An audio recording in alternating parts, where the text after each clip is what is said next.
ఇప్పుడు తత్పురుష తత్పురుష సమాస విధాయక శాస్త్రం కంప్లీట్ చేసుకున్నాము. అందుకని సమాసాంత ప్రత్యయ విధాయక శాస్త్రం చూస్తున్నాం. సో నిన్న ఇప్పుడు మనం సమాసాంత ప్రత్యయ శాస్త్రం ఏమో ఇక్కడ నుంచి కౌముది క్రమంలోనే చూస్తాము. సో మొదటి సూత్రము 5, 4, 86 నిన్న చూసాం. తత్పురుషస్యాంగులేహి సంఖ్యావ్యయాదేహే అని. అంటే తత్పురుష ఏమైంది? సమాసములో లక్ష్మి సంఖ్య చేతన అవ్యయాలు సారీ. పూర్వ పదముగా ఉన్నటువంటి అంగులి అనే అంగులి ఉత్తర పదముగా ఉన్నప్పుడు అచ్ అనేటటువంటి సమాసాంత ప్రత్యయం. సమాసాంత ప్రత్యయమా సమాస ప్రత్యయం అనే చెప్పుకోవాలా? దాని నామన్క్లే అదే ఆ సూత్రమే సమాసాంత ఆహా, ఓకే ఓకే. అధికారంలోనే నడుస్తుంది. ఉమ్. ఇప్పుడు దీనికన్నా పూర్వ సూత్రాలు ఉన్నాయి కదండి, అవి వాటిలో కూడా అచ్చు వస్తోంది కదా? ఆహా, అచ్చు మనకి ఇంకా ముందర నుంచే వస్తోంది. ఆ ఓకే, ఇంకా ప్రీవియస్ అవును, సూత్రాల నుంచి వస్తోంది. యాక్చువల్లీ ఇప్పుడు ఇక్కడ మీరు అవును, అచ్చన్ అనువృత్తిలో చూసారనుకోండి, 75 నుంచి అవును, వస్తోంది. మరి అవును. అవి అంటే అవన్నీ తత్పురుషలోవి కావంటారా? తత్పురుషులో కావు. అవి ఓకే. బహువ్రీహి అవ్యయీభావ సమాసాలు. అవి ఆహా, బహువ్రీహిలో కూడా వస్తుంది. Okay okay okay. సో అలానే ఇది కౌముది క్రమం కదా, కొంచెం ముందరికి వెళ్తాం మళ్ళీ వెనక్కి వస్తాము. ఆహా, అలా అలా కవర్ అయితే మీరు ఓకే. అంటే అష్టాధ్యాయ ఉమ్, క్రమం అయితే ముందర సమాసాంత ప్రత్యయాలు మొదలు పెడతారు. మొదలు పెట్టిన ఉమ్, తర్వాత అసలు ఏ కేసెస్ లో అవి అప్లై అయ్యే కావు. ఓకే ఆ ఓకే. కేసెస్ అంటే నిషేధాలు చెప్పేస్తారు తర్వాత. నా ఆహా, పూజనాత్ కిమక్షేపే ఉమ్, నయసత్పురుషాత్ అవి. ఆ ఉమ్, నిషేధాలు అయిన తర్వాత ఒక ప్రత్యయం తీసుకుంటారు. ఇప్పుడు అచ్చు తీసుకున్నారు అనుకోండి, అన్ని కాంటెక్స్ట్ లోని అచ్చు ఎక్కడ వస్తాయి, వరుసగా పరసూత్రాల్లో ఉంటాయి. Okay okay okay. అలా ప్రత్యయం బై ప్రత్యయం వస్తూ ఉంటుంది. మన కౌముదిలో కొంచెము ఆ డిఫరెన్స్ ఉంటుంది. Okay okay. ఇప్పుడు ఇదంతా తత్పురుష అచ్చు కాబట్టి మీరు మనం ఇదంతా స్టార్ట్ తత్పురుషలో చేస్తారు. ఇప్పుడు సమాసాంత ప్రత్యయాలు తత్పురుషలో చూస్తున్నాం కౌముది క్రమంలో. Okay okay. ఎన్నో అందుకని సూత్రము స్టార్టింగ్ నంబర్ 5, ఐదు 4, 86. 5, 4, 86. 86. 86. అక్కడ నుంచి మనకు ఆన్లైన్ లో ఉన్న కౌముది క్రమంలో ప్లస్ నెక్స్ట్ నెక్స్ట్ నెక్స్ట్ వెళ్ళాలి. మనం ఇప్పుడు కౌముది క్రమం చూస్తున్నాం. ఆ, ఆ, ఓకే. ఇప్పుడు తత్పురుషస్యాంగుళే సంఖ్య అవ్యయాదే అదే ఆ సూత్రము. అది నిన్న అయ్యింది. సో ఇప్పుడు దానికి ఓకే. ఆ సూత్రం ఓపెన్ చేసి దానిపైన దాంట్లో మనకి top left hand right side corner లో మనకి కౌముది అని ఆరో మార్క్స్ ఉంటాయి. Greater than symbol, less than symbol. So అట్లా దాని నెక్స్ట్ నెక్స్ట్ అని ప్రెస్ గ్రేటర్ దాన్ చేసుకుంటున్నాను. సింబల్ ని ప్రెస్ చేయాలి. అప్పుడు మనకి కౌముది క్రమంలో వెళ్తాం ఇంకా మనం.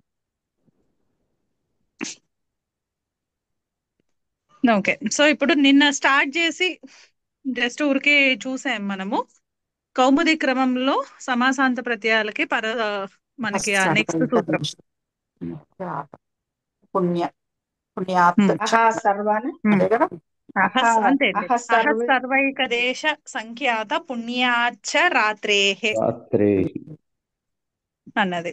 సో ఇది నిన్న మనము ఆ పంచమి ఏకవచనంలో చూపించిన దాని యొక్క ఆ సమాసం చేసుకున్నాం మనం.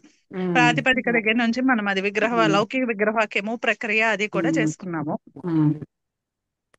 సో ఇక్కడ మనకి చూస్తే అహ సర్వైక దేశ సంఖ్యాత పుణ్యాత్ అనేది అహన్న సర్వ ఏకదేశ సంఖ్యాత పుణ్య అనేటటువంటివి ఆ శబ్దాల యొక్క సమాహార ద్వంద్వంలో ఉంది.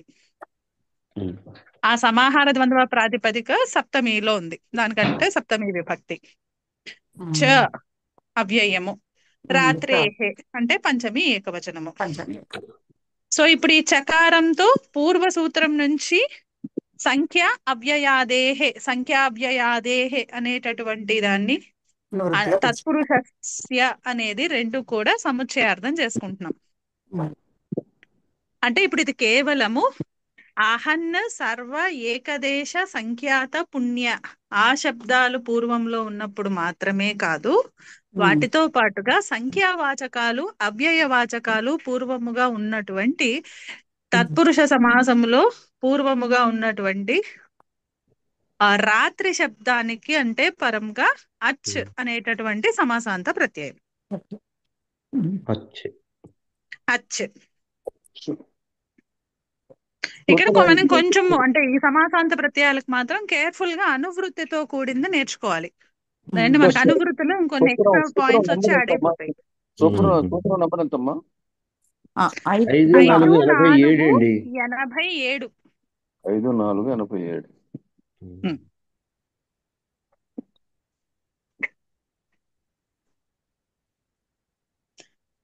అంటే ఇప్పుడు మనకు అనువృత్తితో కూడిన రూపం ఏమైంది? సూత్రము తత్పురుషస్య అహ సర్వైకదేశ సంఖ్యాత పుణ్యాత్ సంఖ్యా అవ్యయాదేః చ రాత్రేః అచ్.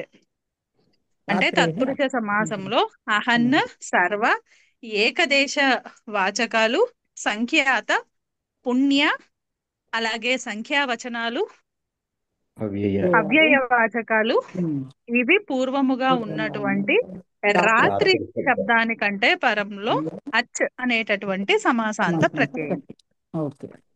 ఈ సమాసాంత ప్రత్యయాలు ఎప్పుడూ కూడా సమాసము ఎక్కడైతే సమాస విధాయక శాస్త్రం చేత సమాసము విధించామో ఆ కాలంలోనే సమాసానికి సమాస నిర్మాణము జరిగే సమయంలోనే అంత్య అవయవముగా వచ్చి చేరుతాయి. అంటే అన్లెస్ మనం ఆ సమాసాంత ప్రత్యయము విధిస్తే తప్పించి సమాస నిర్మాణము పూర్తి కాదు. అందుకని సమాస విధాయక శాస్త్రం అంటే ఏ సూత్రం చేత అయితే తత్పురుష అని చెప్పి చెప్తున్నామో అక్కడ సమాస సంజ్ఞ వచ్చిన వెంటనే ఈ పూర్వపద ఉత్తర పద కాంబినేషన్ కి ఏమైనా సమాసాంత ప్రత్యయాలు అప్లై అవుతాయా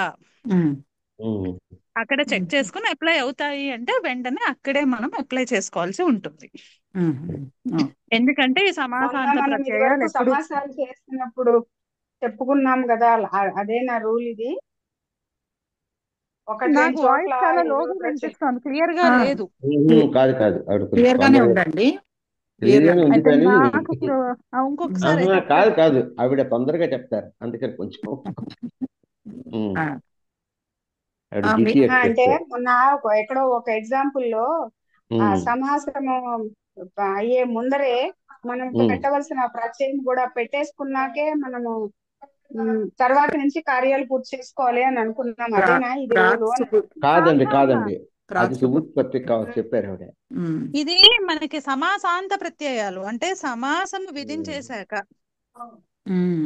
అంటే ఇప్పుడు మహాన్ రాజా అనేటటువంటి లౌకిక విగ్రహ వాక్యం. అలౌకిక విగ్రహ వాక్యం ఏమవుతుంది? మహత్ సు రాజన్ సు. ఇప్పుడు ఈ స్థితిలో మనం సన్మహత్ పరమోత్తమోత్కృష్టాః పూజ్యమానైః అనే సూత్రం చేత మహత్ అనే పూజ్యమాన శబ్దము పూజార్థంలో ఉన్నప్పుడు ఆ రాజా అనేటటువంటి సుబంతంతో సమసిస్తుంది. సమసించి తత్పురుష సమాసము. అక్కడే ఈ రాజన్ ఉత్తర పదంలో ఉన్నప్పుడు మనకి ఇది వరకే చూసుకుంటున్నాం కదా, టచ్ అనేటటువంటి సమాసాంత ప్రత్యయం. టచ్ ప్రత్యయం వస్తుంది కదా, రాజాభ్య. అంటే ఎప్పుడైతే సమాస విధాయక శాస్త్రం చేత మనం సమాస సంజ్ఞ ఎక్కడైతే ఇచ్చేస్తామో అక్కడే వెంటనే రాజన్ ఉత్తర పదములో ఉన్నటువంటి తత్పురుష సమాసంలో రాజాహ సఖిభ్యష్టచ్ అనే సూత్రం చేత ఇది సమాసాంతము. ఓకే, అర్థమైంది. Thank you.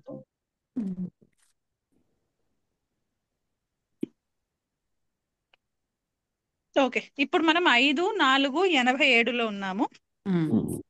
అహ సర్వైకదేశ సంఖ్యాత పుణ్యాచ్చ రాత్రేః సూత్రము. సో ఇక్కడ చకారంతో పూర్వ సూత్రం నుంచి తత్పురుషస్య అలాగే సంఖ్యావ్యయాదేః అనేటటువంటిది కూడా సముచ్చయార్థం చేసుకుంటున్నాము.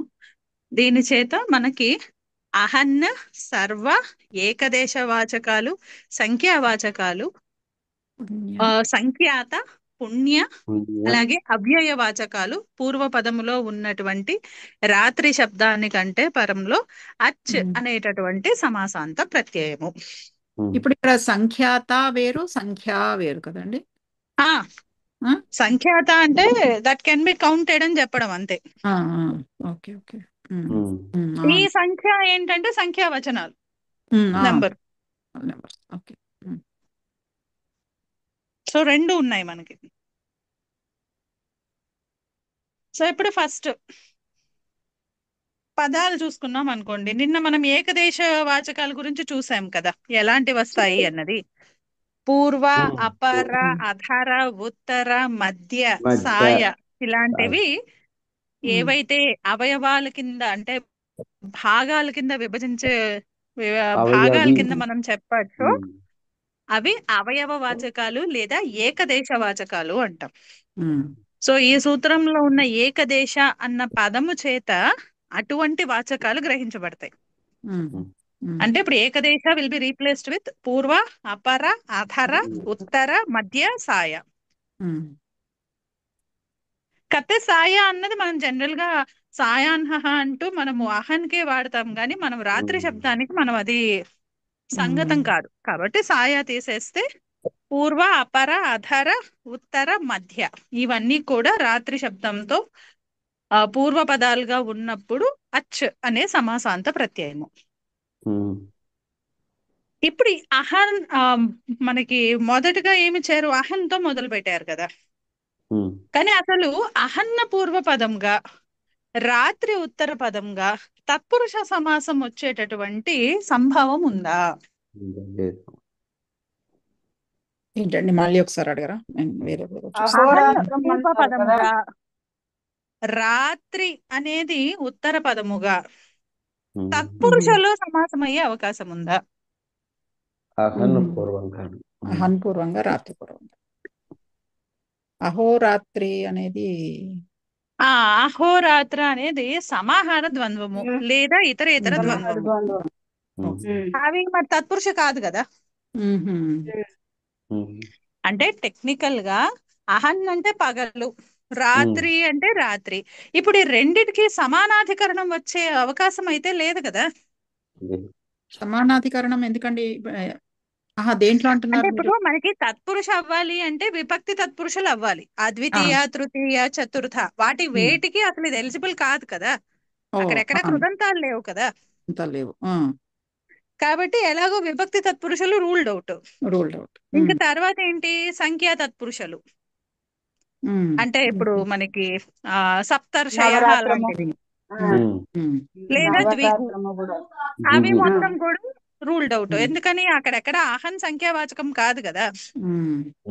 తర్వాత ఏమున్నాయి? నై చూసాము, ఇది కూడా నై అన్న అవ్యయము, ఇక్కడ అసలు పూర్వపదంలో లేని లేదు కాబట్టి నై తత్పురుష రూల్డ్ అవుట్. ఇంకా మనకు మిగిలింది ఏంటి? కర్మధార్యం మిగిలింది. అంటే అదే చెప్తున్నాను. అంటే సమానాధికరణం. ఇప్పుడు విభక్తులు అన్నప్పుడు మీరు అంటే ద్వితీయాన్ని తీసుకున్నారు, ప్రథమ తీసుకోలేదు. పోనీ మీరు ప్రథమ తీసుకున్నా ప్రథమా విభక్తి అంటే ప్రథమా తత్పురుష అంటే ఏది తీసుకుంటాం? జనరల్ గా మనము ఏకదేశీ వాచకాలను తీసుకుంటాం. కానీ ఇప్పుడు అహన్ అన్నది ఏకదేశీ వాచకం గాని ఏకదేశ వాచకం కాదు కదా. కాదు. ఏకదేశీ అహన్ అనేది ఏకదేశీ. ఏకదేశీ అది.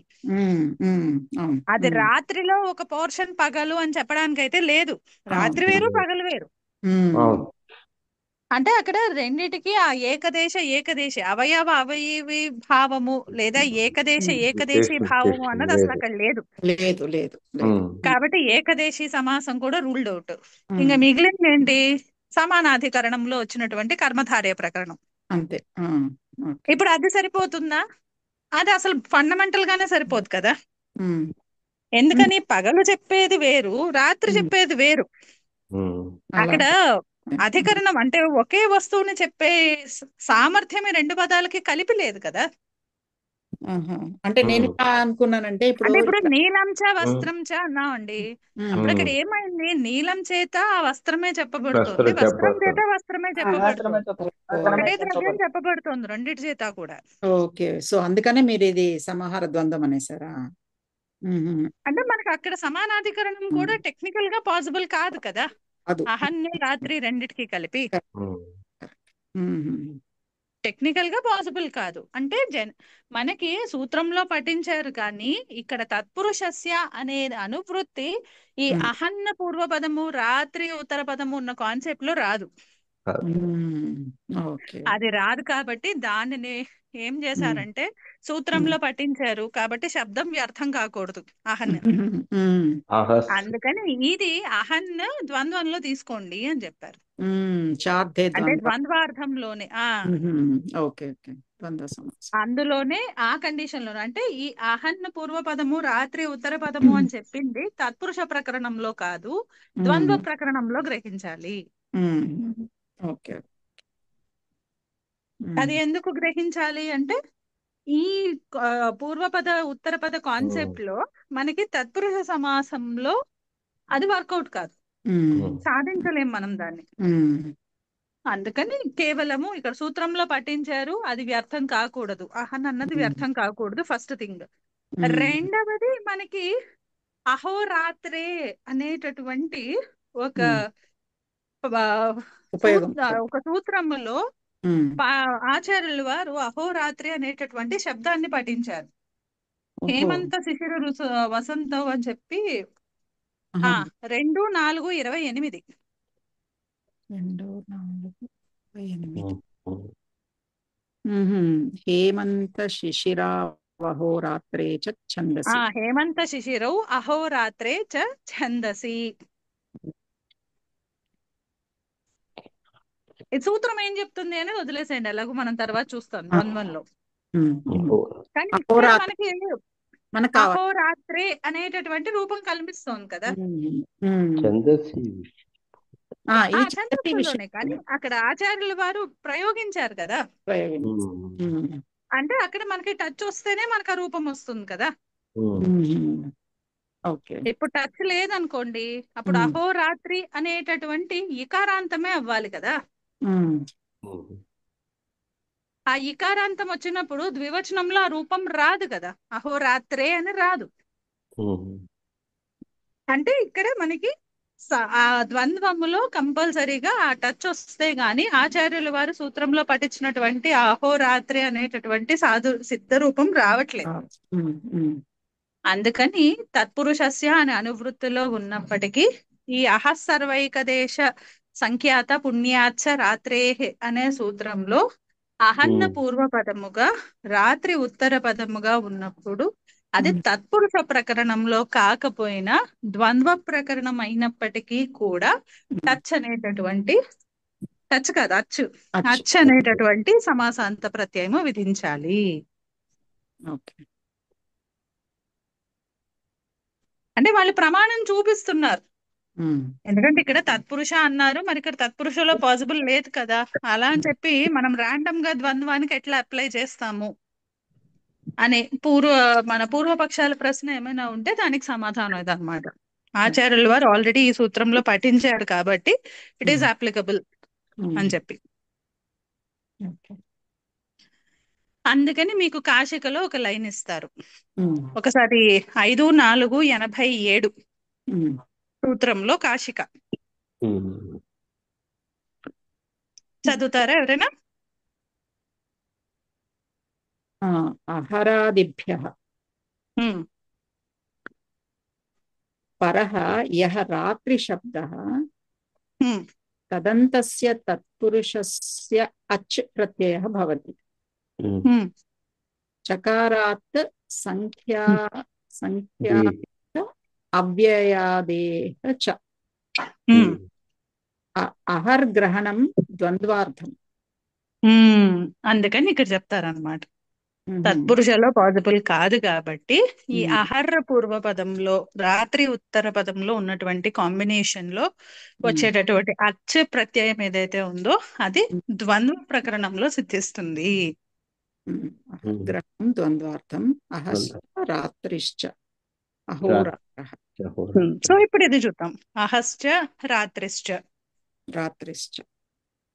అనయోః సమాహారః. ఇక్కడ రెండు, మనం అహోరాత్రే అని ఎప్పుడైతే అక్కడ ద్వివచన ప్రయోగము మనకి శిష్ట రూపం తెలుస్తోందో ఇక్కడ రెండు సిద్ధిస్తాయి, ఇతరేతర ద్వంద్వము సిద్ధిస్తుంది, అలాగే మనకి సమాహారం కూడా సిద్ధిస్తోంది. ముందర సమాహారం చూద్దాం.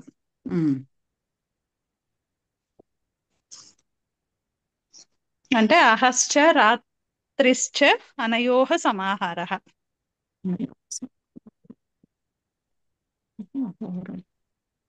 అప్పుడు అహన్సు రాత్రి సు అనేటటువంటి లౌకిక విగ్రహవాక్యం.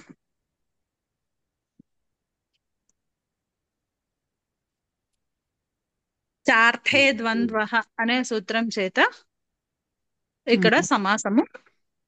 ద్వంద్వ సమాసం. ఓకే.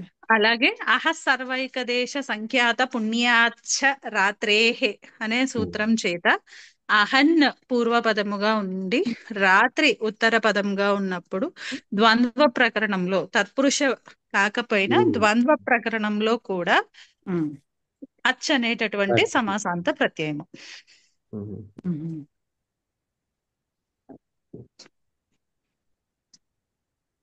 అంటే ఇప్పుడు ఏమైంది, విధించిన తర్వాత అహన్ సు రాత్రి సు అచ్. ఇప్పుడు సమాసత్వాత్ ప్రాతిపదిక సంజ్ఞ సుప్పులు క్లుక్ తర్వాత మనకి అహన్ రాత్రి అచ్. అచ్చులో అకారం ఒకటి శేషిస్తుంది. అనుబంధ లోపాలు అయిపోయిన తర్వాత అహన్ రాత్రి ఉంటుంది. ఈ అహన్ వచ్చేసరికి మనకి అక్కడ ప్రత్యయము లోపించినప్పటికీ అది ప్రథమా విభక్తి అంతం కదా, అందుకని ప్రత్యయ లోపేపి ప్రత్యయ లక్షణం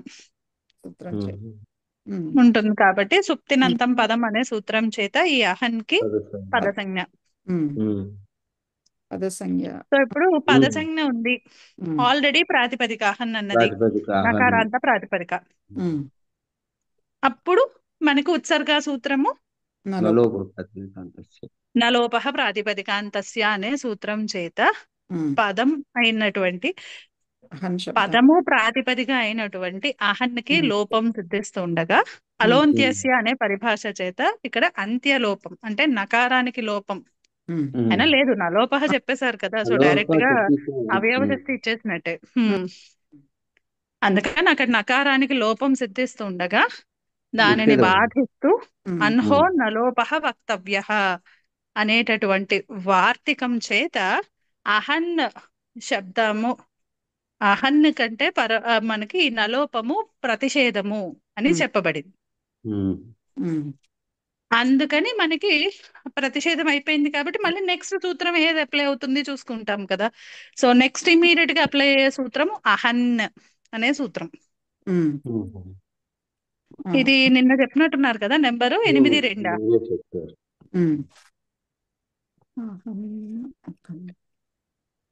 8-2-68 అండి. ఓకే, 8-2-68. ఓకే. సో ఇప్పుడు అహన్ అనే సూత్రం చేత ఆ సూత్రానికి నిమిత్తం ఏంటి, అది కేవలము పదస్య అధికారంలో ఉంది అంతే. అందుకని పదమైనటువంటి అహన్కి రుత్వ ఆదేశం ప్రాప్తిస్తూ ఉండగా దానిని బాధిస్తూ రోసుపి పక్కదే 8-2-68. పక్కదే పరశాస్త్రం ఏదా అంది. ఇప్పుడు మీరు ఏ నెంబర్ చెప్పారు నెక్స్ట్ ది రో అసుపి అది.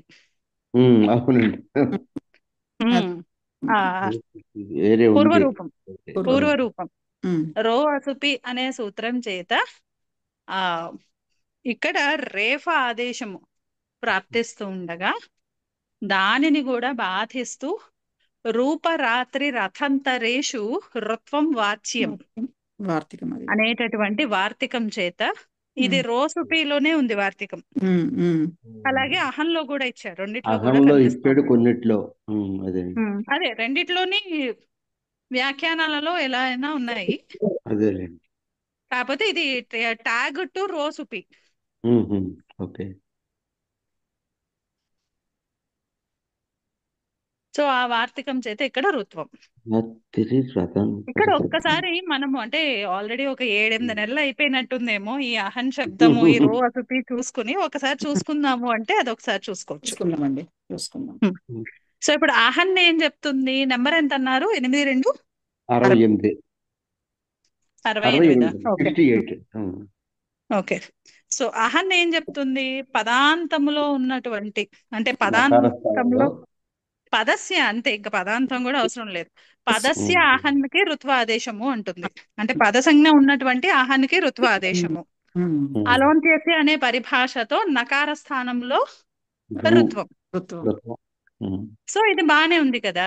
మరి ఉమ్, దీన్ని ఉమ్, ఉమ్, పరశాస్త్రం ఉంది దీనిది నెక్స్ట్దే ఉమ్, 69. ఉమ్, ఉమ్, అదేం చెప్తోంది? రోసుపి రహ అసుపి.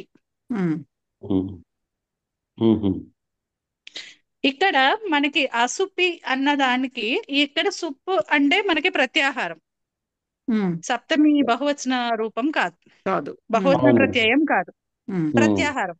ఉమ్, అసుపి అంటే ఆ సుప్పు ప్రత్యయాలు లేనప్పుడు, ఉమ్, రేఫ కంటే అహన్ కంటే పరంలో సుప్పు ప్రత్యయాలు లేనప్పుడు ఉమ్, ఆ పదమైనటువంటి అహన్లోని నకార స్థానంలో రేఫ ఆదేశము. ఉమ్, ఉమ్. సో ఇప్పుడు మీకు డౌట్ వస్తుంది కదా, కానీ సుప్పు ముందు సుప్పు అప్లై చేసాం లేదు కదండి. అన్నప్పుడే అంటున్నారు కదా, మరి ఇప్పుడేమో ప్రత్యయ లోపే ప్రత్యయ లక్షణం ప్రత్యయ అంటున్నాం కదా, లక్షణం. అదే ఉన్నట్టే. రైట్. అంటున్నాం కదా. మరి అవును, అంటే పద అక్కడ సంఖ్య కూడా ఉన్నట్టుగా చెప్పాం కదా, కాకపోతే మరి అందుకనే. పదసంజ్ఞ తెచ్చుకున్నాం కదా. అవును. మరి పదసంజ్ఞ తెచ్చుకోవటానికేమో ఉంది అని అనుకుని ఇప్పుడేమో ఉమ్, అసలు లేకుండా ఉండటం ఏంటి సూత్రము? ఉమ్, ఉమ్, అసలు ఈ సూత్రం ప్రవర్తించకూడదు కదా. ఉమ్, ఉమ్, ఆ సూత్ర వ్యాఖ్యానాలలో మనకు చెప్పారు ఏమని ఉమ్, అంటే, ఈ అసుపి అన్న దాని ఉమ్, ఈ సూత్ర ప్రవర్తన ఉమ్, అసలు నిజంగా సుప్రత్యయాలు అక్కడ విధించకపోతే అసలు సూత్ర ప్రవర్తన లేదు. ఉమ్, ఆ కాన్సెప్టే లేదనమాట. ఉమ్. విధించకుండా అంటే విధించకుండా విధించాలి, కాన్సెప్ట్ లేదు. లేనట్టుగా ట్రీట్ చేయాలి. అందుకని ట్వీక్ చేశారు ఒక వార్తికం ద్వారా. ఉమ్, ఏమని చెప్తారు? అన్హో రవిధౌ లుమతా లుప్తే ప్రత్యయ లక్షణం న భవతి. ఉమ్, ఉమ్, ఇది వార్తిక. అంటే మీరు ఈ సూత్రంలోనంటే ఇప్పుడు 8(2)69 రోసుపి సూత్రంలోనే కిందకు ఉంటుంది మోస్ట్లీ వార్తికం అంటే ఒక భాష్యకారుడి లైన్ అని అనుకోవాలేమో అది వార్తికం కన్నా అవునండి. కూడా. మహాభాష్యం 3.4 412. ఒక లైన్. ఉత్తమేతత్ అహో రవిధౌ లుముతా లుప్తే ప్రత్యయ లక్షణం లక్షణం నా నా భవతి. భవతి అంటే ఏంటి? ప్రత్యయ లక్షణం ఏదైతే ఉందో అది పద విధికి ఉంటుంది, కానీ ఈ సూత్ర ప్రవర్తనకి రవిధౌ అంటే అర్థము ఈ రోసుపి అనే సూత్రం ప్రవర్తించాలి అన్నప్పుడు లుమత లుప్తే, ఆ లుమత అంటే ఆ లూలు ఉన్నాయి కదా, ప్రత్యయస్య లూ ష్ణు అదే ఆ సూత్రమే గుర్తు రావట్లేదు. ఓకే, లూలు రెండు ప్రత్యయస్య లుక్ శ్లు లుపః. అదిగో అది అసలు మనకి ఇలాంటివి ఏమైనా ఉంటే భారత్ గారిని అడిగితే సరిపోతుంది. ఇప్పుడు ఆ సూత్రంలో మనకి ప్రత్యయానికి లోపానికి 3 రకాల పేర్లు చెప్పారు కదా. అవునండి. ఆ పేర్లు చెప్పి ఎక్కడైతే లోపం అవుతుందో లుక్ స్లు లుప్ప లుప్ అనేటటువంటి పేర్లు చెప్పి ఎక్కడైతే ప్రత్యయం లోపం అవుతుందో అటువంటి కండిషన్ లో ఈ అహన్న శబ్దానికి అక్కడ ప్రత్యయ లక్షణం వర్తించదు. ఓకే. ఇప్పుడు ఇక్కడ సుప్పు లేదన్నట్ట. ప్రత్యయ లక్షణం వర్తించదు అంటే అర్థం ఏంటి? అక్కడ విధించనట్టు. అంటే ప్రథమా విభక్తి సు అనే ప్రత్యయం అక్కడ విధించలేదు అనే అర్థం తెలుస్తుంది. అది విధించలేదు అంటే అసుపి అవుతుంది కదా.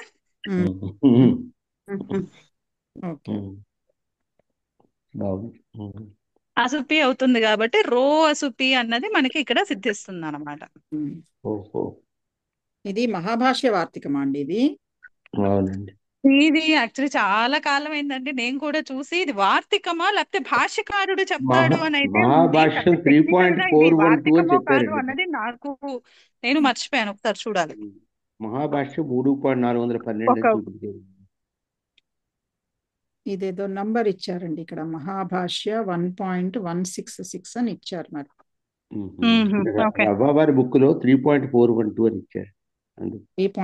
అంటే నాకు గుర్తు లేదండి, చాలా కాలం అయింది. కాకపోతే ఇది స్టేట్మెంట్ అయితే గుర్తుంది నాకు.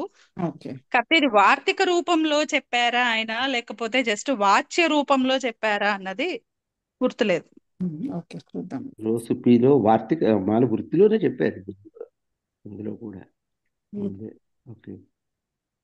ప్రత్యయ లక్షణం నా భవతి. ఓకే. రవిధౌ అంటే ఇది జస్ట్ ఆయన ఇచ్చిన స్టేట్మెంట్ అండి. అంటే ఇప్పుడు దీన్ని అర్థం చేసుకోవాలి అంటే ఇప్పుడు ఈ వర్డింగ్స్ అహ్నహ అంటే షష్ఠి. అహన్ అహన్ యొక్క లేదా అహన్ షష్ఠి తీసుకోండి, లేకపోతే పంచమి తీసుకోండి. అహన్ కంటే పరంలో లేదా అహన్ యొక్క బెటర్, ఎందుకంటే వెనకాల రవిధి ఉంది కదా, అందుకని షష్ఠి తీసుకోండి. అహన్ శబ్దం యొక్క రవిధౌ అంటే రేఫ ఆదేశముగా వచ్చేటటువంటి విధి శాస్త్రంలో రా విధౌ అది. ఓకే. రేఫ ఆదేశంగా వచ్చేటటువంటి విధి శాస్త్రం ఈ ఒక్క సూత్రమే ఉంది, రో అసుపి. అంటే ఇప్పుడు ఈ సూత్రము ప్రవర్తించాల్సి ఉన్నప్పుడు ఈ సూత్ర ప్రసంగంలో లుమత ఈ లుమత అన్నది ఆ లుమత్ అనేటటువంటి మనకి మతు ప్రత్యయం ఉంది కదా, ఆ లు అస్య అస్మిన్ అస్తి ఇది లుమత్, లుమత్ దాని యొక్క తృతీయ. ఆ లూ చేతి ఏం గ్రహిస్తున్నారు? ఇందాక పార్వతి గారు చెప్పారు కదా ప్రత్యయస్య. ఒకసారి మళ్ళీ చెప్తారండి ఆ సూత్రము. ఆ మూడిట్లో ఏది కామన్ గా ఉంది? లు అనే శబ్దం కామన్ గా ఉంది ఆ మూడు పేర్లలో. లుక్, శ్లు, లుప్, ఆ మూడు పేర్లలో లు కామన్ గా ఉంది కదా. సో అలా లు ఎక్కడైతే దేంట్లో అయితే ఉందో అది లుమత్. అంటే ఇప్పుడు ఈ లుమత్ అనే పదం చేత ఈ మూడిటిని తీసుకోవచ్చు, రిఫర్ చేసుకోవచ్చు. ఆ లోపాల పేర్లను రిఫర్ చేసుకోవచ్చు. లుమత్ దాని యొక్క తృతీయ విభక్తి లుమత, లుమత, లుప్తే. అంటే ఎక్కడైతే లోపము ఈ మూడు పేర్లతో జరుగుతుందో అక్కడ లుక్, శ్లు, లుప్ అనేటటువంటి పేర్లతో ఎక్కడైతే లోపము జరుగుతుందో అక్కడ ప్రత్యయ లక్షణం న భవతి.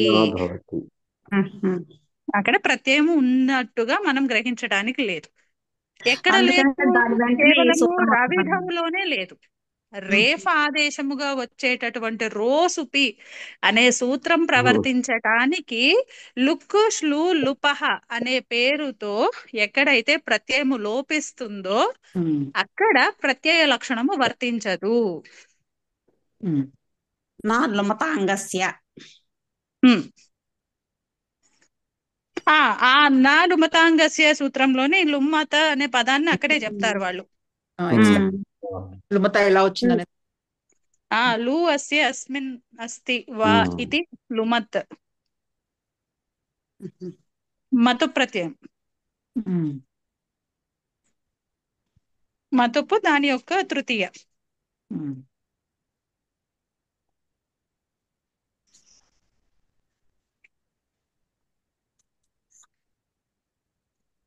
అందుకని ఇక్కడ మనకి టెక్నికల్ గా అక్కడ అహన్ అన్నది మనం ప్రత్యయ లోపం మనం అక్కడ ప్రత్యయ లోపం చెప్పాము, లుక్ చేసాం కదా.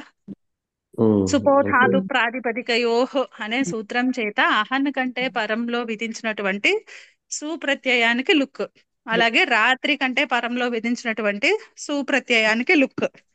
అంటే ఇప్పుడు లోపం ఏ పేరుతో చెప్పాము? లుక్ అనేటటువంటి పేరుతో చెప్పాము. అంటే ఇప్పుడు అది లుమత్ అయింది కదా, లు అనే పదం ఉంది కదా దాంట్లో, అందుకని లుమత్ అయింది. సో ఇప్పుడు లుమత్ అయినటువంటి శబ్దం చేత ప్రత్యయము లుప్తే దాని చేత లోపం చెప్పబడినట్లయితే రవిధౌ ఈ రో అసుపి అనే సూత్ర ప్రవర్తనలో లేదా సూత్ర ప్రసంగములో ప్రత్యయ లక్షణం నా భవతి. అంటే పరంలో అక్కడ సుప్రత్యయం అక్కడ విధించాము అనేటటువంటిది మనము తీసుకోము. ఆలోచన మర్చిపోవాలి. అక్కడ సు లేదు అన్నట్టుగానే అది చూస్తుంది అనమాట. అందుకని చెప్పి ఇక్కడ టెక్నికల్ గా రేఫర్ రావాలి, అంటే అహర్ అని రేఫర్ రావాలి. ఆ రేఫర్ రావాల్సిన దానికి మళ్ళీ ఇక్కడ ఇంకో వార్తకం చెప్పారు, రూప రాత్రి రథాంతరేషు రుత్వం వాచ్యం. మళ్ళీ అది ఏదండి? రూపరాత్రి రథాంతరే రుత్వం వాచ్యం. రేప కాకుండా మళ్ళీ రుత్వానికి వెళ్ళండి అని చెప్తున్నారు. మళ్ళీ రుత్వమే రావాలి. రుత్వమే రావాలి. ఈ ఉమ్. మూడు పదాలు ఉత్తర పదాలుగా ఉన్నప్పుడు అహన్న పూర్వ పదముగా ఉండి ఉత్తర పదంలో రూప రాత్రి రథ ఈ మూడు ఉత్తర పదముగా ఉన్నప్పుడు ఉమ్. రవిధౌ ఉమ్. అంటే ఈ రో అసుపి అనే సూత్రం చేత ఉమ్. అహన్నకి రేఫ రాకుండా రుత్వం మాత్రమే చెప్పాలి. ఉమ్.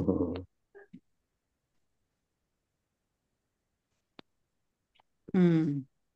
అందుకని ఇప్పుడు ఫైనల్ గా ఈ వార్తకం గుర్తుపెట్టుకోవాలి. పోనీ బాధ్య బాధక భావాలు పక్కన పెట్టేసిన రూప రాత్రి రథాంతరేషు రుత్వం వాచ్యం అనే వార్తికం చేత పదమైనటువంటి అహన్ యొక్క నకార స్థానంలో రుత్వ ఆదేశం. ఉమ్. ఓకే. ఇక్కడ రాత్రి శబ్దం ఉంది కాబట్టి అహరు రాత్రి అచ్చ విధౌ ఇక్కడ మీకు డిఫరెన్స్ గమనించారా? ఇక్కడ రుత్వం చెప్పకపోతే మనకి హషీచ భో భగో అఘో అపూర్వస్య యోషి అతోరోరప్లు తాదప్లిదే అవేమీ వర్కౌట్ అవ్వవు. అవి కేవలము రుత్వానికే కదా, రేఫక్ కాదు. చెప్పుకున్నారు.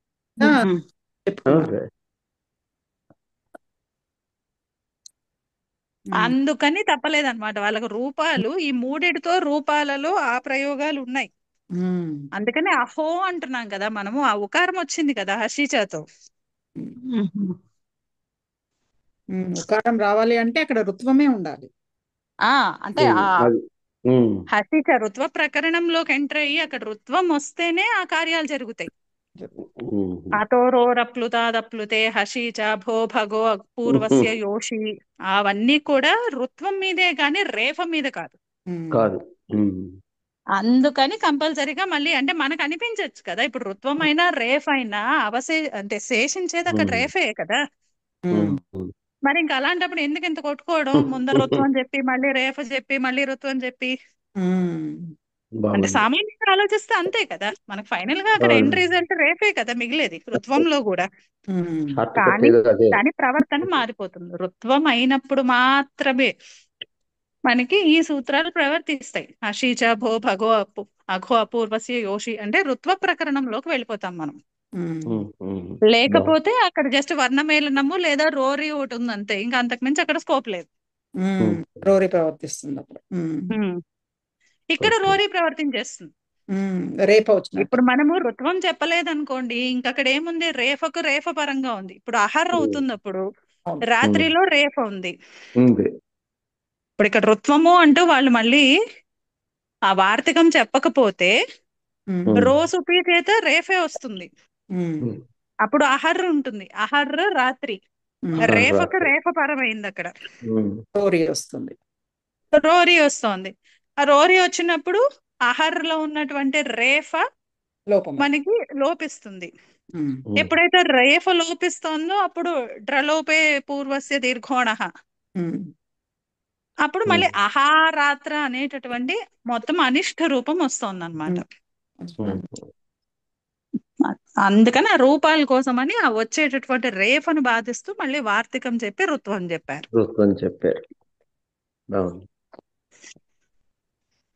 ఓకే. సో ఇక్కడ ఫైనల్ గా అహన్ రాత్రి అని ఉన్నప్పుడు అహన్కి పదసంజ్ఞ ఉంది. ప్రత్యయలోపే ప్రత్యయ లక్షణం సుప్తినంతం పదం అనే సూత్రం చేత పదసంజ్ఞ ఉంది.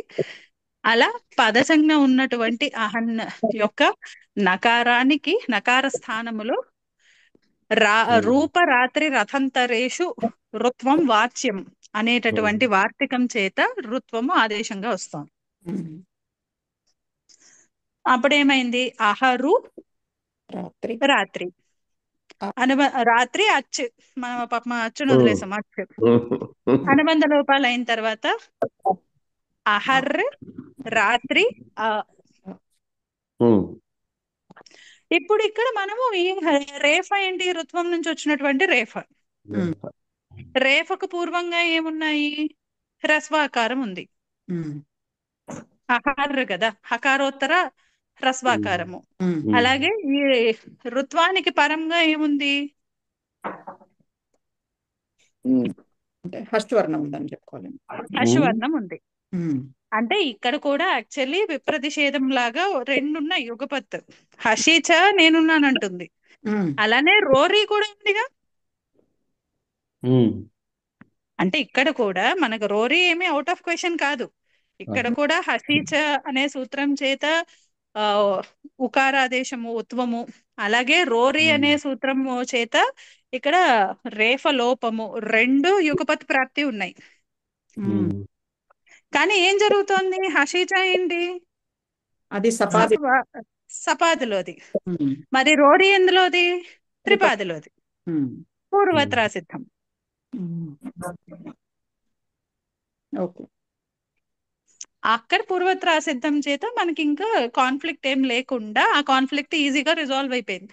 ఉమ్, సపాది సప్తాధ్యాయ దృష్టిలో త్రిపాది అసిద్ధం కాబట్టి సపాది సప్తాధ్యాయ సూత్రమే ప్రవర్తిస్తుంది అంతే. అందుకని ఇక్కడ హషీచానే ప్రవర్తిస్తాం. ఉమ్, హషీచ ప్రవర్తించి ఆ రుత్వ స్థానంలో ఉకారాదేశం. ఉమ్. అప్పుడు ఆహా, ఊ, రాత్రి, అచ్. ఉమ్, హకారోత్తర అకారము ఉకారము ఆద్గుణ తో ఉమ్, గుణము ఏకాదేశమై అహో రాత్రి అచ్. ఉమ్, ఇప్పుడు అనుబంధ లోపాలు చేసుకున్నాక అహో రాత్రి ఆ. ఉమ్. ఎస్ అదే మనకి ముందర యచీభంతో పూర్వానికి భసజ్ఞ. Yes. ఉమ్, అలాగే యస్యేతి చతో రాత్రిలోని ఇకారానికి లోపము అహోరాత్ర ఆ. అప్పుడు అహోరాత్ర వర్ణమేళనం చేస్తే అదంతా ప్రాతిపదిక వచ్చింది సమాహార ద్వంద్వంలో. ఉమ్. ఇప్పుడు ఇక్కడ మళ్ళీ మనకి కొత్త సూత్రం, ఇప్పటి వరకు మనం ఎప్పుడు చూడలేదు అది. జనరల్ గా ఏం చేస్తాము, సమాహారం అయినప్పుడు స నపుంసకం అనే సూత్రం చేత సమాహారార్థంలో ఉన్నటువంటి ప్రాతిపదిక ఎప్పుడు నపుంసక లింగంలో ఉంటుంది. ఉమ్. స నపుంసకం 2, 4, 1 అనుకుంటది. సో నపుంసకం అంటే అలా ఉంటే దానిని అంటే ఇక్కడ నపుంసకంలో రావాలి, ఉమ్, దానిని బాధిస్తూ ఉమ్, రాత్రాన్హాహ పుంసి ఉమ్. Okay okay. అనే సూత్రం. ఇదేం చెప్తుంది? అది ఎటువంటి సమాసము అసలు ఏమీ చెప్పదు. ఇది చక్కగా రాత్ర శబ్దము, ఆహ్న, అహ ఈ ఉమ్, మూడు ఎక్కడైతే అంత్యములో ఉంటాయో అక్కడ పుంలింగంలోనే చెప్పాలి. ఉమ్. ఓకే. రాత్రాహ్నాహం పుంసి. ఉమ్. ఉమ్. ఇది 2, 4 పాదంలోనే ఉంటుంది. 2, 4, నెంబర్ అయితే చెప్పలేదు. 29. 29. ఓకే. పరశాస్త్రం. ఉమ్. ఉమ్. సానపుంసకమేమో 2, 4, 17. అది 1. 17. 2, 4, 1. 2, 4. 17 అండి. ఏది సానపుంసకమా? 1 కాదా? కాదు కాదు కాదు. అవునా? ఓకే సన్నపుంసకము ఓకే. మరి 1లో ఏముంది? 1లో 2, 4, 2, 1లోనా అండి? ఆహా, ఓకే. 2, 4, 1లో ద్విగురేక వచనం. ఓకే 2, 4, 17 సానపుంసకం. ఓకే. 2, 4, 17 సనపుంసకం. ఉమ్. అంటే అందులో సమాహారార్థంలో వచ్చినటువంటి ప్రాతిపదికలు నపుంసకలింగంలో ఉంటాయి ఉమ్. అనేది సమాహారార్థంలో ఉత్సర్గ. ఉమ్. ఇప్పుడు మనం చేసిన సమాహారార్థమే కదా, అనయోహ సమాహార. ఉమ్. కాబట్టి అక్కడ నపుంసకం అనే సూత్రం చేత ఇక నపుంసకలింగంలో ఉమ్. ఉండాల్సి ఉండగా దానిని బాధిస్తూ రాత్రాన్హాహ పుంసి అనే సూత్రం చేత రాత్ర, అహ్న, అహ అనేటటువంటి శబ్దాలతో అంత్యములో ఉన్నటువంటి ప్రాతిపదిక పుంలింగంలోనే ఉంటుంది. ఉహుం.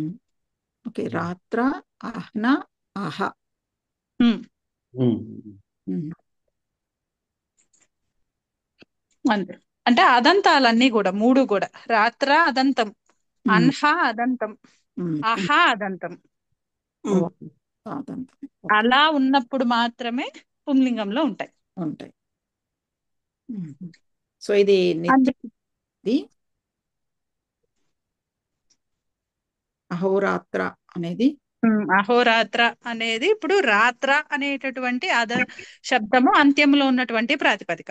ఉమ్, కాబట్టి రాత్రాన్హాహ పుంసి అనే సూత్రం ప్రవర్తించి ఈ ఉమ్, ప్రాతిపదిక పుంలింగంలోనే ఉంటుంది. స్వాది కార్యాలు చేసిన తర్వాత అహోరాత్ర.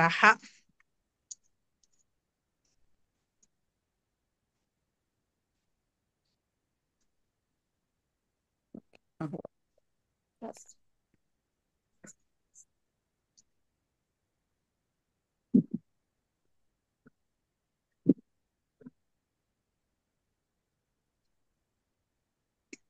ఇది ఓకేనండి అందరికి? ఉమ్, ఓకే. కొంచెం మహాన్ విషయంలో మళ్ళీ కొంచెం వెళ్ళాము, ఎందుకంటే ఆ సూత్రాలు ఒక్కసారి మళ్ళీ బ్రషప్ చేసుకుందామని. సో ఒకవేళ బాధ్యబాధక భావాలు అక్కర్లేదు అని అనుకున్నా ఈ వార్తికం ద్వారా వస్తోంది అన్నది మాత్రం గుర్తుపెట్టుకోండి అంతే. గుర్తుంచుకోవాలి. రూపరాత్రి రథంతరేషు ఋత్వం వాచ్యం. ఉమ్, ఎందుకు కంపల్సరీగా గుర్తుపెట్టుకోవాలి అంటే అక్కడ ఋత్వం అయినప్పుడు మాత్రమే హషీచా ప్రవర్తించడానికి వీలుంది. ఉమ్, అక్కడ మనం రేఫ చేసేసామంటే రోరియే, హషీచా ప్రవర్తించదు. ఉమ్, అందుకని వృత్తం అప్పుడు చేయాలి. మనకి ఇష్ట రూపాలు సిద్ధించలేం. అందుకని కంపల్సరీగా అక్కడ ఋత్వమే. దానికి ఆ వార్తికం. అందుకని ఋత్వానికి వార్తికం. వార్తికం కావాలి. ఓకే. మరి ఇది ఆహన్ పూర్వపదంలో ఉన్నప్పుడు. ఉమ్, నెక్స్ట్ సర్వ. సర్వశబ్దం. సర్వశబ్దం. ఓకే. సర్వాచ అసౌ రాత్రిశ్చ. సర్వ. అంటే రాత్రి పూర్తిగా అని చెప్పడం అంతే. రాత్రంతా అన్నట్టుగా. Full night. అక్కడ రాత్రి శబ్దము మనకి స్త్రీలింగంలో ఉంటుంది కాబట్టి సమానాధికరణం కోసము అక్కడ మనం సర్వ అనేటటువంటి స్త్రీలింగ ప్రాతిపదిక తీసుకున్నాం. స్త్రీలింగ ఏకవచన రూపం. మీరు సమాసం ఏం చెప్పారు? విగ్రహవాక్యం ఏం చెప్పారు? సర్వాచ అసౌ రాత్రిశ్చ.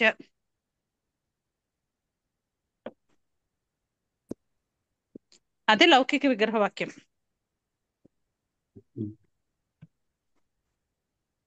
సో ఇప్పుడు సమాసం వచ్చి సర్వ అన్నదానికి పూర్వ ప్రయోగం కావాలి. కాబట్టి ఇది పూర్వకాలైక సర్వజరత్ పురాణ నవకేవలాహ సమానాధికరణేన అనే సూత్రం చేత సర్వ అనేటటువంటి సర్వార్ అనేటటువంటి శబ్దము రాత్రిహి అనేటటువంటి శబ్దంతో సమానాధికరణంలో ఉన్నప్పుడు వికల్పంగా సమసిస్తుంది. మళ్ళీ ఒకసారి రిపీట్ చేస్తారండి. సూత్రం. అసౌ రాత్రి. సర్వ అసౌ రాత్రిశ్చ. ఓ సర్వ సర్వ సర్వా టాబంతం. తాబంతము. సర్వాచ రాత్రి చ.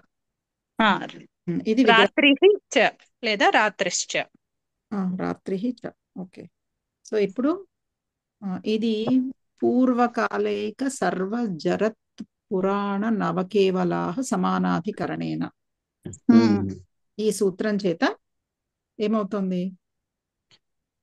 తత్పురుష సమాసం.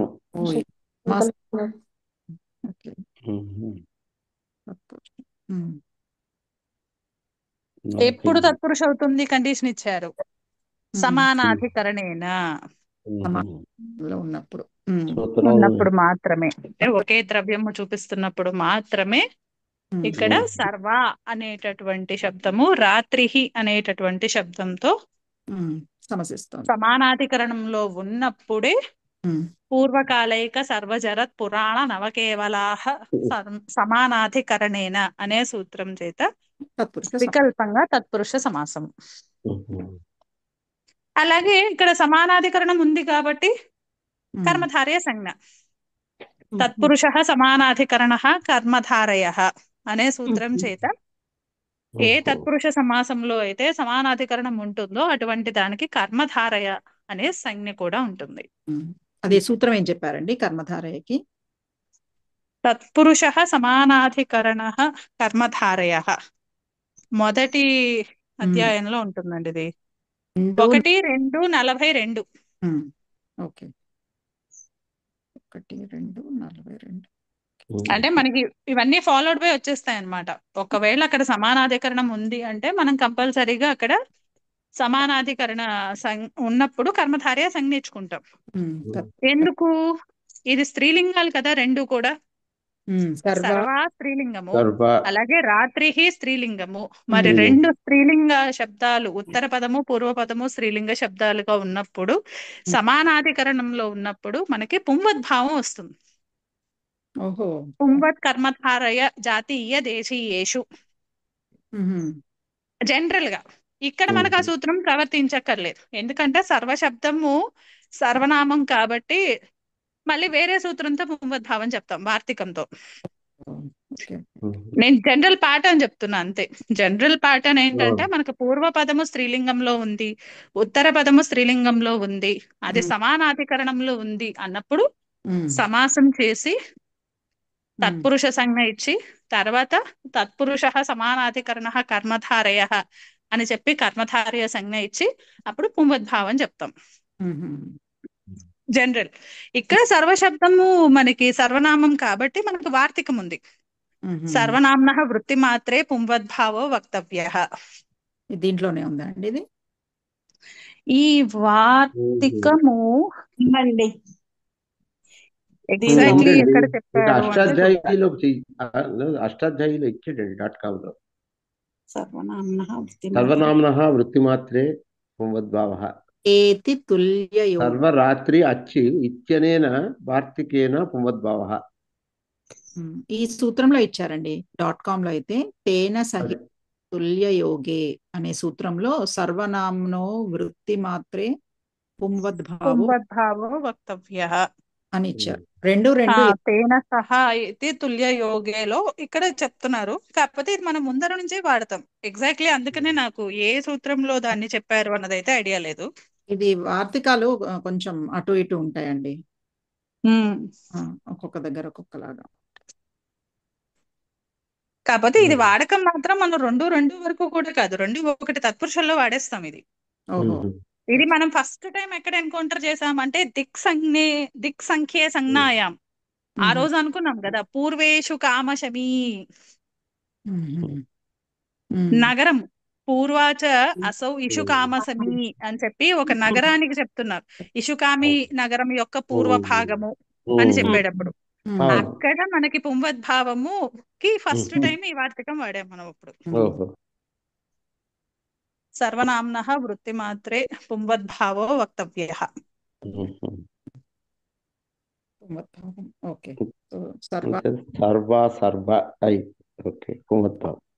ఇప్పుడు సో ఇప్పుడు పుంవద్భావము అంటే స్త్రీ ప్రత్యయ నివృత్తి అంటే టాప్ నివృత్తి కాబట్టి సర్వరాత్రి. కానీ అసలు మనం ఫస్ట్ ఆఫ్ ఆల్ మర్చిపోయాము, మనం సమాసం విధించిన వెంటనే మనము సమాసాంత ప్రత్యయాలు చెక్ చేసుకోవాలి అక్కడే. అచ్చు పెట్టలేదు మనం, అక్కడ అచ్చు రావాలి. అచ్చు పెట్టలేదు మనం. అంటే సర్వాసు రాత్రిసు అనే శబ్ద సముదాయానికి పూర్వకాలైక సర్వజరత్ పూర్వకాలైక సర్వజరత్ పురాణ నవకేవలాః సమానాధికరణేన అనే సూత్రం చేత తత్పురుష సమాసము సర్వైకదేశ సంఖ్యాత పుణ్యాచ్చ రాత్రేః అనే సూత్రం చేత సర్వ పూర్వ పదములో ఉన్న రాత్రి శబ్దానికి అచ్ అనేటటువంటి సమాసాంత ప్రత్యయం. ఇప్పుడు సర్వాసు రాత్రి సు అచ్ ఈ స్థితిలో సమాసత్వాత్ ప్రాతిపదిక సంజ్ఞ సుప్పులకు లుక్ చేసాక సర్వ రాత్రి అచ్. ఇప్పుడు సర్వనామ్నో వృత్తి మాత్రే పుంవద్భావో వక్తవ్యః అనే వార్తికం చేత సర్వనామ శబ్దాలకి పుంవద్భావం.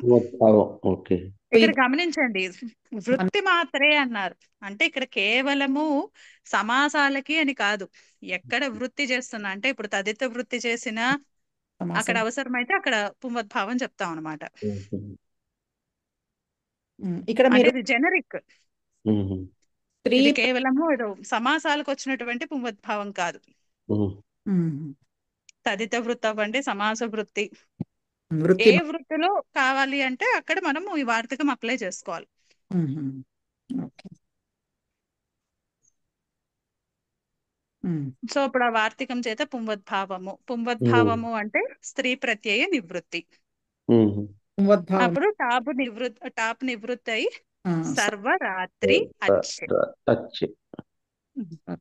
రాత్రి. ఇంక ఇక్కడ మనకి భసంగ ముందర యశీభంతో భసంగ, తర్వాత యస్యేతి చ సూత్రం చేత రాత్రిలోని ఇకారానికి లోపము సర్వరాత్ర. అదంతా ప్రాతిపదిక వచ్చింది.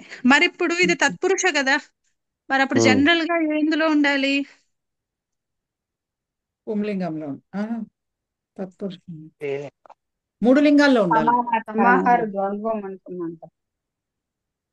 ఆహా, ఇది తత్పురుష కదా, ఇది అది సర్వాచ అసౌ రాత్రిశ్చ. అహన్ ఒక్కటే ద్వంద్వం. సర్వరాత్రి అంటే ఇది అన్ని లింగాల్లో ఉండొచ్చు అంటున్నారా? కాదు, మనం శ్రీనివాసరావు గారు చెప్తున్నారు. ఏ వాయిస్ బ్రేక్ అయిపోతుంది. ఉత్తర పదం లింగాన్ని సమస్త పదం యొక్క లింగం తత్పురుష కాబట్టి పరవల్లింగం ద్వంద్వయోః అనే సూత్రం చేత పరవల్లింగాన్నే ప్రవర్తించాలి. అంటే ఇప్పుడు ఇది టెక్నికల్ గా స్త్రీలింగం అవ్వాలి పరవల్లింగం సూత్రం చేత. అలా స్త్రీలింగం అవుతూ ఉంటే దాన్ని బాధేస్తూ రాత్రాన్హాహ పుంసి అనే సూత్రం చేత రాత్ర శబ్దము అంత్యములో ఉన్నటువంటి ప్రాతిపదికకి పుంలింగము. అందుకని సర్వరాత్ర అనేది కూడా అదంతా పుంలింగ రూపమైంది. స్వాది కార్యాలు చేసుకున్నాక సర్వరాత్ర.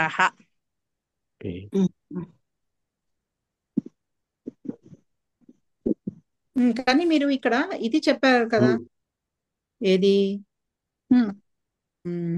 ఇప్పుడు దీనికి మనము కర్మధారయ సంజ్ఞ ఇచ్చుకున్నాం. ఇది సర్వాచ అసౌ రాత్రి చ. అవును, నేను మీకు ప్యాటర్న్ అలవాటు అవుతుంది కదా అని ఇచ్చాను. జనరల్ గా ఏం చేస్తామంటే మనము రెండు సమానాధికరణంలో ఉన్నప్పుడు అవి కూడా పక్కాగా ఉత్తరము పూర్వ పదాలు స్త్రీలింగంలో ఉన్నప్పుడు కర్మధారయ సంజ్ఞ ఇచ్చుకుంటే గానీ మనకి పుంవద్భావం చెప్పడానికి ఉండదు. మీరు అక్కడ కర్మధారయ చెప్పారు, కరెక్టే, ఐ అగ్రి.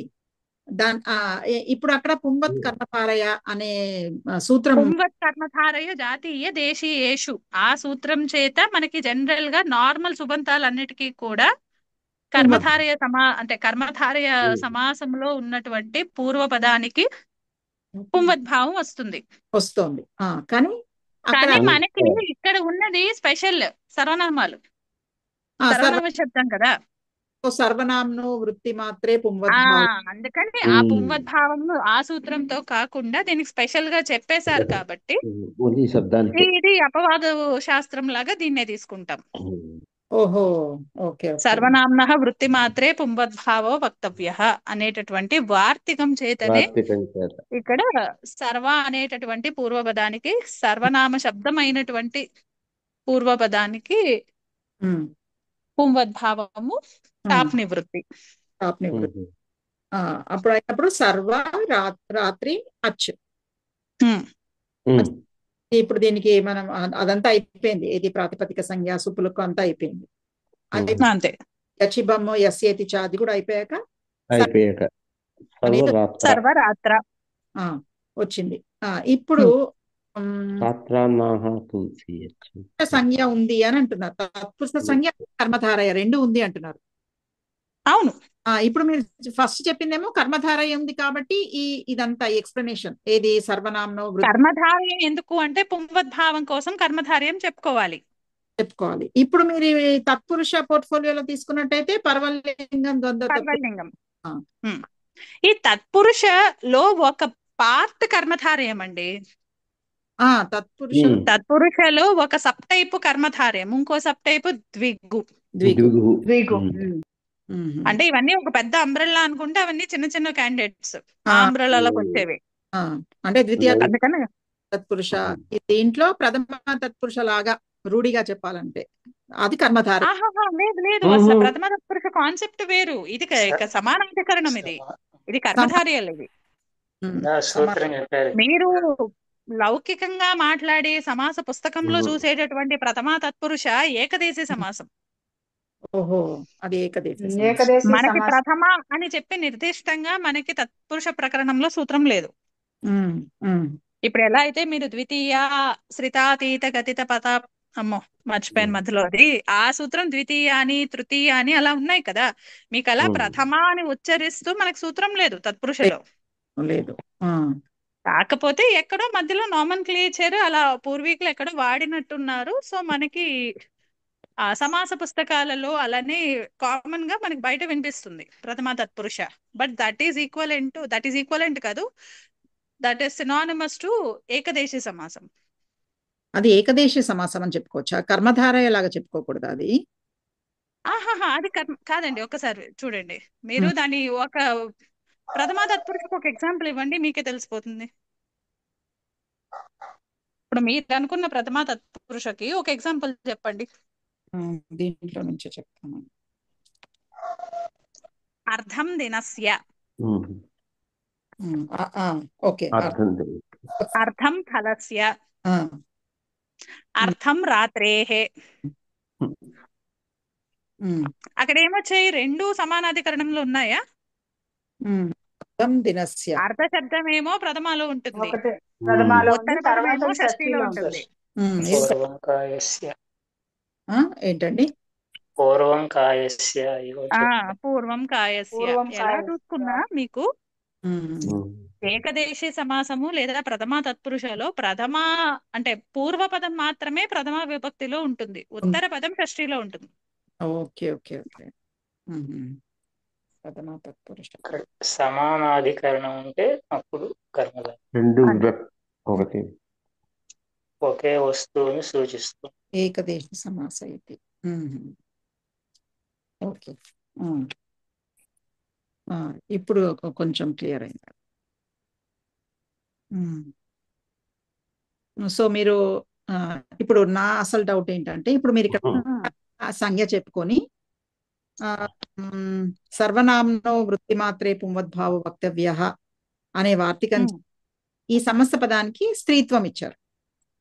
సమస్త పదానికి కాదు, సర్వనామ్న.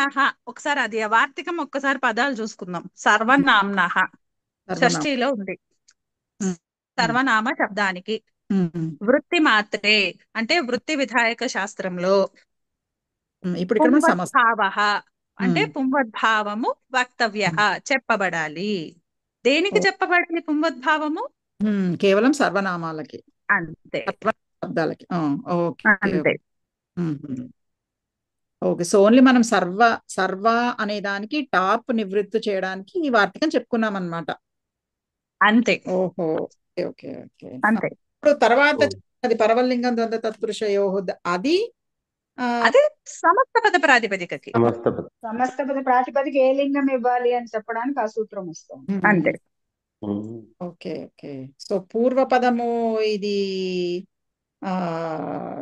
సర్వ అనేది స్త్రీలింగంలో ఉంది కాబట్టి ఇది మొత్తం స్త్రీలింగంలో ఉంది రావాలి అని ఈ సూత్రం చెప్తుంది. పరవలింగం ద్వంద్వ తత్పురుషయో అనేది. కాదండి, ఉత్తర పదం ఏ లింగంలో ఉంటే ఈ పరవలింగం అనేది స్ట్రైట్ ఫార్వర్డ్. అది నాకు పూర్వంలో ఏముంది, నాకు ఉత్తరంలో ఏముంది నాకు అనవసరం. సమాసము గాని తత్పురుష సమాసమైన ద్వంద్వ సమాసమైనా సరే, ఆ సమాసం అయిన తరువాత వచ్చేటటువంటి ప్రాతిపదిక ఎప్పుడు ఉత్తర పదలింగాన్నే ఫాలో అవ్వాలి. ఉత్తర పదలింగం ఫాలో అవ్వాలి. దానికి ముందరి అంటే ఏ లింగం అన్నది దానికి అనవసరం. అది చెప్పేది జస్ట్ ఉత్తర పదాన్ని ఫాలో అవ్వు అంతే. ఓకే, ఉత్తర పదం. అంటే ఇప్పుడు అది దానికి ఉత్తర పదం ఫాలో అవుతుంటుంది. ఇప్పుడు మనకి ఇక్కడ ఉత్తర పదం ఏముంది? తర్వాత అసౌ రాత్రిశ్చలో రాత్రిహి ఉంది, అది స్త్రీలింగము. కాబట్టి మనకి బై డిఫాల్ట్ ఇక్కడ తత్పురుష సమాసం అయితే కనుక ఆ సమస్త పద ప్రాతిపదిక రాత్రి ఉన్నటువంటి లింగంలోనే ఉండాలి, అంటే స్త్రీలింగంలోనే ఉండాలి. అలా స్త్రీలింగంలో ఉండాల్సి వస్తూ ఉంటే దాన్ని అపవాదత్వంతో బాధిస్తూ రాత్రాన్హ పుంసి సి. దీన్ని బాధిస్తే అలా ఇందాక మనం దీంట్లో వాడాం ఉమ్, అహోర ఉమ్. దాన్ని బాధి ఆహన్ను అదేం ఆగస్సు చెప్తుంది, రాత్రి నాకు ఏ శబ్దాలకి. సమాసము అన్నది సంబంధం లేదు. మీరు ఆ సూత్రం చూసారంటే చాలా స్ట్రైట్ ఫార్వర్డ్ గా ఉంటది. అనువృత్తులు ఉండవు, ఏమీ ఉండవు దానికి, అచ్చా. ఏమీ ఉండవు. మీరు ఆ ఎందుకంటే 3 మొదట శబ్దాలకి తెలుగు పరంగా ఏది అంతే. అంతే, అంత్యంలో ఉండాలి. అంతేనా? అంత్యములో రాత్ర, అన్హ, అహ అనేటటువంటి సమాసాంత ప్రత్యయాలతో కూడినటువంటి రూపాలు ఎక్కడెక్కడైతే ఉంటాయో అటువంటి ప్రాతిపదికకి ఎప్పుడు పుంలింగంలోనే ఉంటుంది. అంటే ఓన్లీ అచ్చు ప్రత్యయం చేర్చినప్పుడే వస్తాయండి ఆ రూపాలు. కదా? అలా లేదండి, చెప్పినట్టున్నారు. అచ్చు ప్రత్యయం చేర్చాం కాబట్టి ఆ రూపం వస్తుందేమో కదా, రాత్ర అని. రాత్రి శబ్దానికి ఇక్కడ గమనించాల్సింది ఏంటంటే, రాత్రి శబ్దానికి అచ్చు చేరిస్తే రాత్ర వస్తుంది, రాత్ర వస్తుంది. ఆహన అహం శబ్దానికి శబ్దానికి టచ్ చేరిస్తే వస్తుంది అప్పుడు ఆహా రూపం. టచ్ అక్కడ ఓ, అచ్చా. ఇక్కడ మనం టచ్ పెట్టుకున్నాం కదా, ఓకే. రాత్రికి అచ్, రాత్రి టచ్ రాత్రికి అచ్చు. అవును. అహన్ ఉత్తర పదంలో ఉన్నప్పుడు అప్పుడు వేరే సమాసాంత ప్రత్యయం, అచ్చు రాదు అక్కడ. అచ్చు. ఓకే. ఇప్పుడు క్లియర్ మళ్ళీ అహన్కి ఆదేశాలు ఉన్నాయి. నకార స్థానంలో అది. ఆ అన్హ అనేటటువంటి ఆదేశం కూడా ఉంది. ఆదేశం అలా ఉంది. ఆదేశం వచ్చినప్పుడు కూడా మనకి ఈ అచ్చు. టచ్ వచ్చినప్పుడు రెండు రూపాలు ఉంటాయి అన్నమాట. ఆదేశం వచ్చినప్పుడు ఒక రూపము, ఆదేశం రానప్పుడు ఒక రూపము. ఓకే. మూడో శబ్దం అహస్ ఏమిటండి? అహస్ కాదండి, అహ. అహావేనా శబ్దం? అహ. రైట్. ఇప్పుడు అహన్ ఉందండి, అహన్ కి టచ్ పెట్టాము, ఆ, ఆ టచ్ పెట్టినప్పుడు టి భాగానికి లోపం అవుతుంది కదా, అచ్చా, అన్నుపోతుంది. ఓకే. అప్పుడు అహ అయింది. అహ మళ్ళీ టచ్ అయింది. లో అహు ఆకారం ప్లస్ ఉంటుంది కదా, అహు ప్లస్ అహా ఆ, అవుతుంది. ఆహా అదంతమైంది. నేనేది అహస్ అనే శబ్దం ఉందా? అహస్స ఆ, ఐడియా లేదండి, లేదా? ఐడియా లేదు నాకు. లేదు అని చెప్పట్లేదు నేను, ఐడియా లేదు. మీకు ఎక్కడ వచ్చింది ఆ డౌట్? నేను అంటే ఇప్పుడు ఏ ఇది సూత్రం అహావే చూస్తే నేను అనుకుంది ఏంటి, అహస్ అనుకున్నాను. అది అహ అన్నమాట మీరు చెప్పినట్టు. అహన్ను. మొత్తం మూడు అదంతాలండి, హ్రస్వాకారాంతాలు. ఓకే. అదే రాత్ర. రాత్ర హ్రస్వాకారాంతం, అన్హ హ్రస్వాకారాంతం, అహ ఓకే. అహ హ్రస్వాకారాంతం. రస్వకారాంతం. రైట్. ఓకే అండి.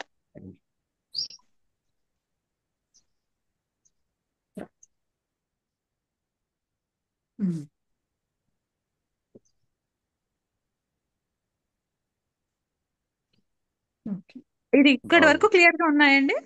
బాగుంది.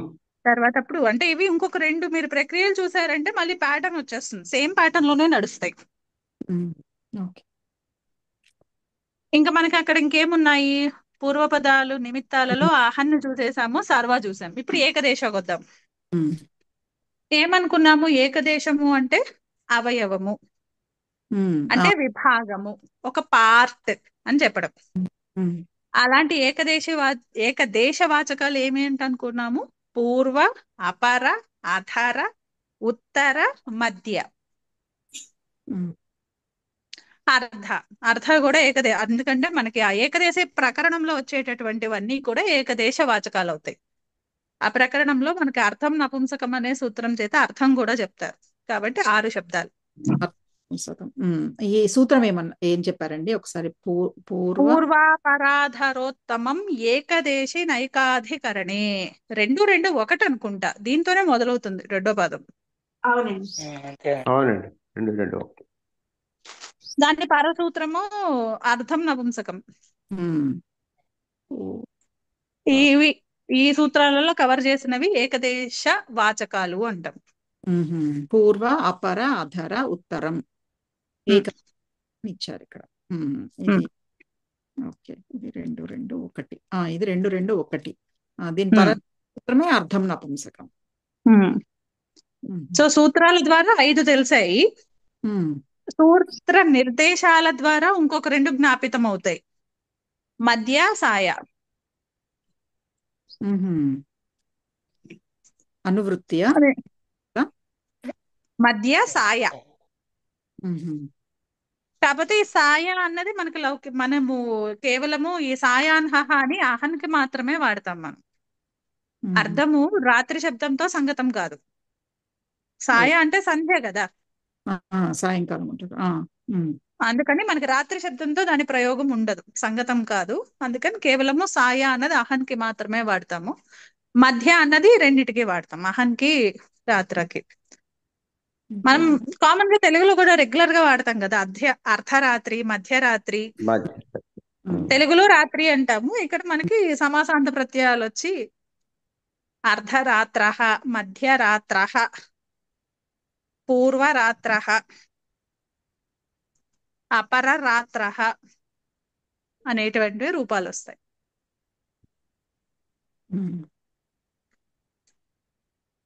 ఇది శ్రీనివాస్ గారు ఒక్కటి చెప్తారా? ఇది ఈ ఏకదేశ వాచకంతో ఒకటి, మీ ఇష్టం ఏది తీసుకున్నా సరే.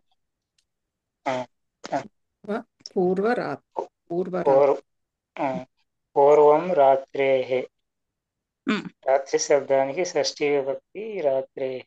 పూర్వం రాత్రేః, ఇది లౌకిక గ్రహవాక్యం. పూర్వ సు, రాత్రి నస్సు. పూర్వ అపర ఉత్తర ఏకదేశిని అధికారిణి అనే సూత్రం చేత ఈ సముదాయానికి ఈ సూత్రం చేత ఈ సముదాయానికి సమాస సంజ్ఞ ఏకదేశీ సమాసం. మళ్ళీ వెంటనే సమాసాంత ప్రత్యయాలు ఏమైనా వస్తాయా?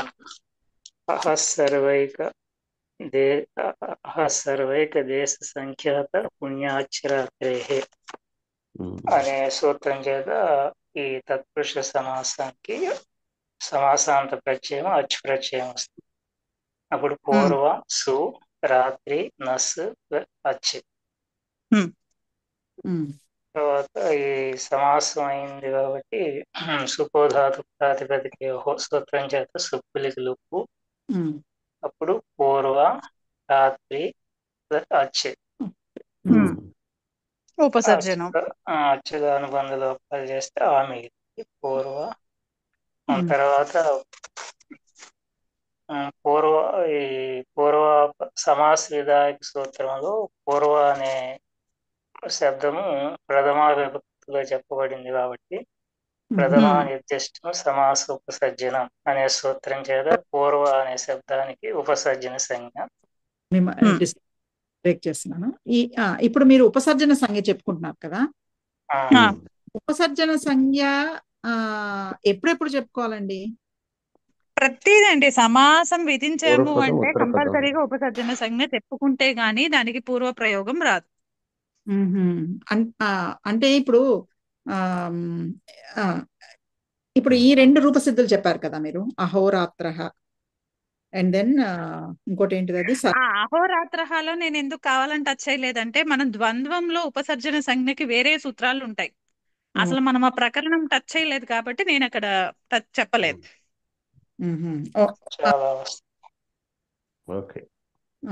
సో ఇప్పుడు ఈ రెండు ద్వంద్వలో చెప్పుకుంటున్నాం కాబట్టి మీరు ఉపసర్జన సంజ్ఞ అందుకే చెప్పలేదు. ఆ ద్వంద్వంలో వేరే సూత్రాల చేత అక్కడ ఉపసర్జన సంజ్ఞ వస్తుంది వాటికి. Okay okay. కానీ ఉపసర్జన సంజ్ఞ మాత్రము ప్రతి ఒక్క ప్రతి సమాసానికి ఉపసర్జన సంజ్ఞ ఉండాల్సిందే. దాని ద్వారానే పూర్వ ప్రయోగం నిశ్చితమవుతుంది. అంటే ఏ పదము మనం ఆ రెండు పదాల్లో ఏ పదము పూర్వం ప్రయోగించుకోవాలనేది మనకు దాని ద్వారానే తెలుస్తుంది అంటారు మీరు, అంతేనా? దాని ద్వారానే ఫిక్స్ చేస్తారు. ఓకే. అలానే మనకి ఇంకా ఈ ఉపసర్జన సంజ్ఞకు కూడా ఒక చిన్న ప్రకరణం ఉంది. అంటే ఎక్కడెక్కడ ఏమేమి వస్తాయి అన్నది మనం సామాన్యం చూసుకున్నాం అంతే, ప్రథమా నిర్దిష్టం సమాస ఉపసర్జనం అని. ఆ సామాన్యం కాకుండా ఇప్పుడు బహువ్రీహిలో మళ్ళీ ద్వంద్వాలలో మళ్ళీ సెపరేట్ ఉన్నాయి వాటికి. ఇప్పుడు మనం ద్వంద్వంలో మనం అసలు చూడలేదు కదా, ఎందుకు అనవసరంగా కన్ఫ్యూషన్ అని చెప్పి నేను టచ్ చేయలేదు దాన్ని. ఓకే ఓకే ఓకే, సరే సరే, ఓకే అండి, ఓకే. తత్పురుష వరకు మాత్రం ఇది ఒకటే ఉంటుంది అంతే. ఓకే. ఇది మన ప్రథమా నిర్దిష్టం సమాసోపసర్జనం. ఇది ఉత్సర్గండి. వీటికి అపవాదులు బహువ్రీహిలోని ద్వంద్వాల్లో ఉన్నాయి. పూర్వ నిపాతం.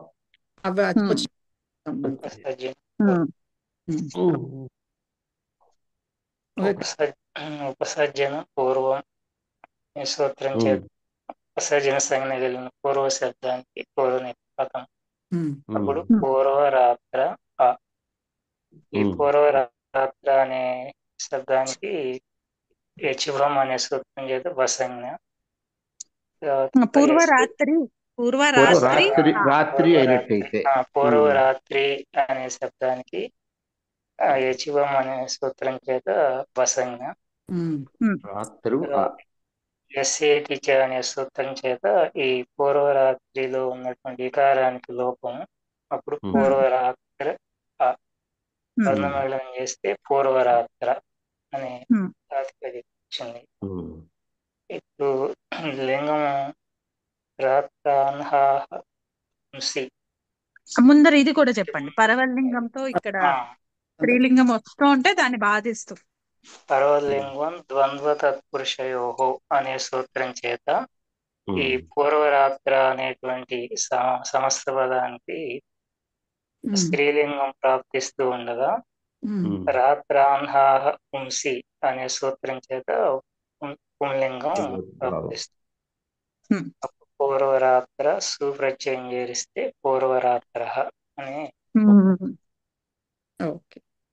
ఇదే రూపాలు అపరం రాత్రేహే అపరరాత్రః, అర్ధం రాత్రేహే అర్ధరాత్రః, మధ్యం రాత్రేహే మధ్యరాత్రః, ఉత్తరం రాత్రేహే ఉత్తరాత్రః. ఉత్తరరాత్రః ఉత్తరరాత్రః అక్కడ సవర్ణ దీర్ఘం ఎందుకో చేస్తాను నేను. ఉత్తరరాత్రః.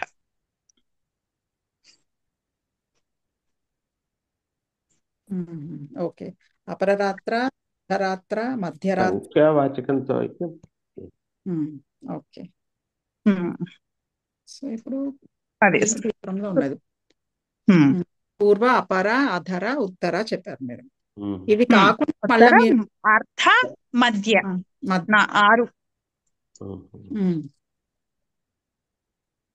మధ్యరాత్ర, అధర, ఉత్తర.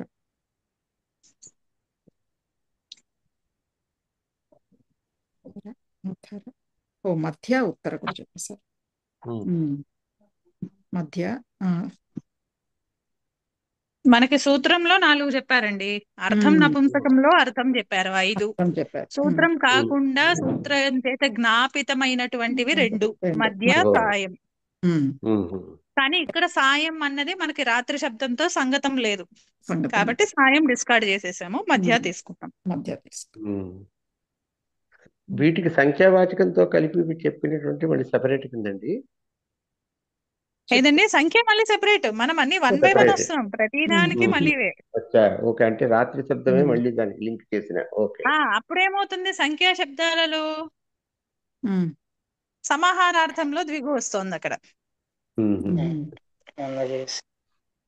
ఓకే, మళ్ళీ ఇంకా సంఖ్య వరకు కాదు, ఇంకా మనకి అంటే ప్రతిదీ రాత్రి శబ్దంతోనే లింక్ చేయాలన్నమాట. అన్ని రాత్రి శబ్దమే. మనం ఎన్ని నిమిత్తాలు ఉన్నాయో అన్ని నిమిత్తాలు ప్లస్ రాత్రి శబ్దం. సర్వ ఏకదేశ అయింది. 3 అయ్యాయి అంతే. సంఖ్యానండి తర్వాత, అందుకని సంఖ్యాత ఉంది, పుణ్య. సంఖ్యాత సంఖ్యాత పుణ్య, తర్వాత సంఖ్యావచనాలు, మళ్ళీ అవ్యయాలు. ఇంకా 4 సెక్షన్స్ ఉన్నాయి. ఈ సంఖ్యాత అంటే అర్థం ఏంటండి? సంఖ్యాత అంటే ఏదైనా గణించదగినది. గణించదగినది అంటే anything that can be counted, that is being counted, or anything that can be counted. Counted or measured. అంటే ద్రవ్యవాచకం ఏముంది, మెజరబుల్.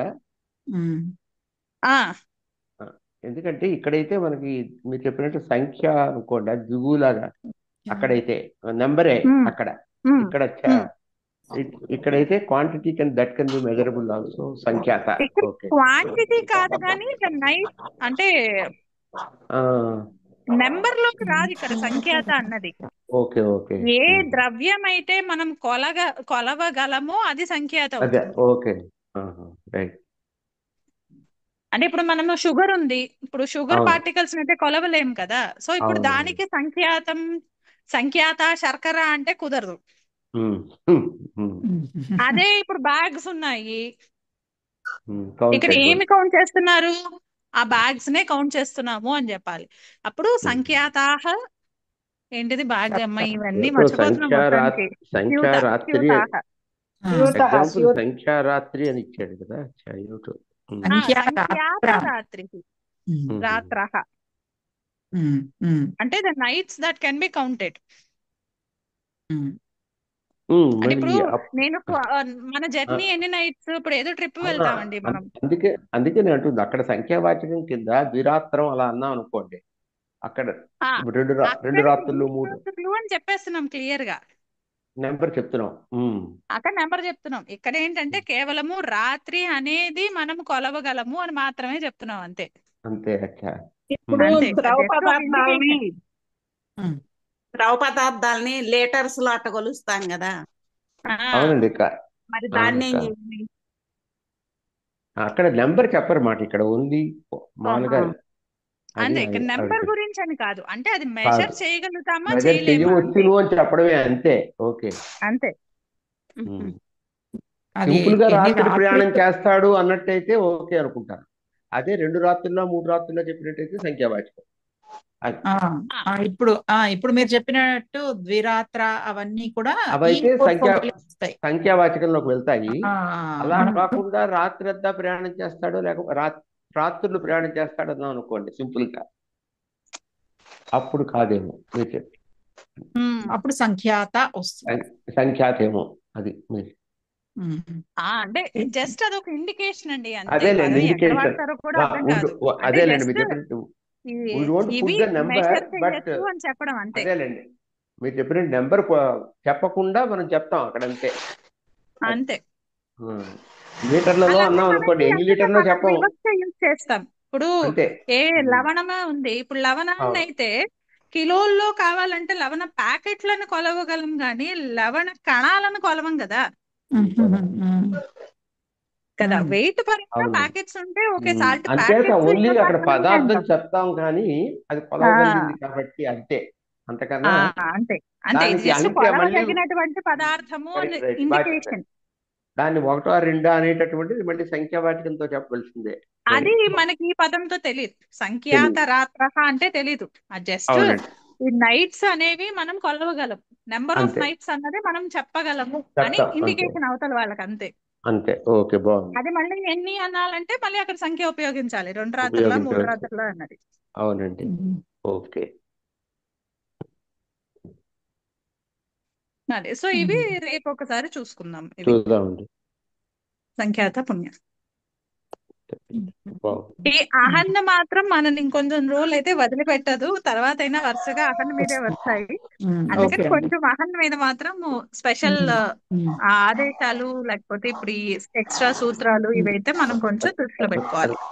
రాత్రి అవ్వకుండా కవర్ చేసేస్తే సరిపోతుంది.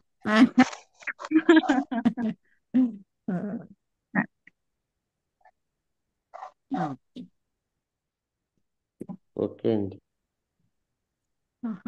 అహన్కి సంబంధించిన సూత్రాలు చూసుకోమంటున్నారు అయితే. అంటే ఇవాళ మనం ఆవిడే చాలా చూస్తారు. సూత్రాలు కవర్ చేసాం. అంటే కేవలం అచ్చు విధాయక సూత్రం ఒకటే అవ్వచ్చు గాక, కానీ ఇంచుమించుగా ఒక 6-7 సూత్రాలు కవర్ చేసాం మనం ప్రక్రియలో. అహన్నవే 3 సూత్రాలు చూసాము. నలోపహ ప్రాతిపదికాంతస్య అహన్నో రోసుపి, అలాగే రూపరాత్రి రథంతరేషు హృత్వం వక్తవ్యం అనేటటువంటి వార్తికము, అలాగే సమాస విధాయక శాస్త్రాలు 2 చూసినట్టున్నాము. చార్దయ ద్వంద్వతో ద్వంద్వం చూసాము. అలాగే పూర్వకాలైక సర్వజరత్ పురాణ నవకేవలాహ సమానాధికరణేన అవి 2. అలాగే ఏకదేశము అన్నప్పుడు మళ్ళీ మనము ఆ 2 గుర్తు చేసుకున్నాము. 2 2 1 2 2 2. పూర్వాపరాధారోత్తమం ఏకదేశి నైకాధికరణే. అలాగే అర్థం నపుంసకం. మళ్ళీ ఆ సమాస సూత్రాలు చూసినట్టే అవుతుంది, ఎందుకంటే ఇప్పుడు మనం ప్రక్రియలో దాన్ని టచ్ చేసాం కదా, అవి చూసాము. అలాగే పరవల్లింగానికి అపవాదు చూసాము, రాత్రాన్హాహ పుంసి. అలాగే సమాహారార్థంలో ఉత్సర్గ చూసాము, స నపుంసకం. స నపుంసకం. అందుకని తెలియకుండా ఒక్క సూత్రంలో ఒక 3 ప్రక్రియల్లో మనకు కనీసం ఇవాళ ఒక 7-8 సూత్రాల వరకు అయితే చూసాము. అందుకని ఒక్కసారి అవి చూసుకుంటే మనం మళ్ళీ రేపటికి మనకి ఇంకా ఈజీ అవుతుంది ఇప్పుడు. ఓకే అండి.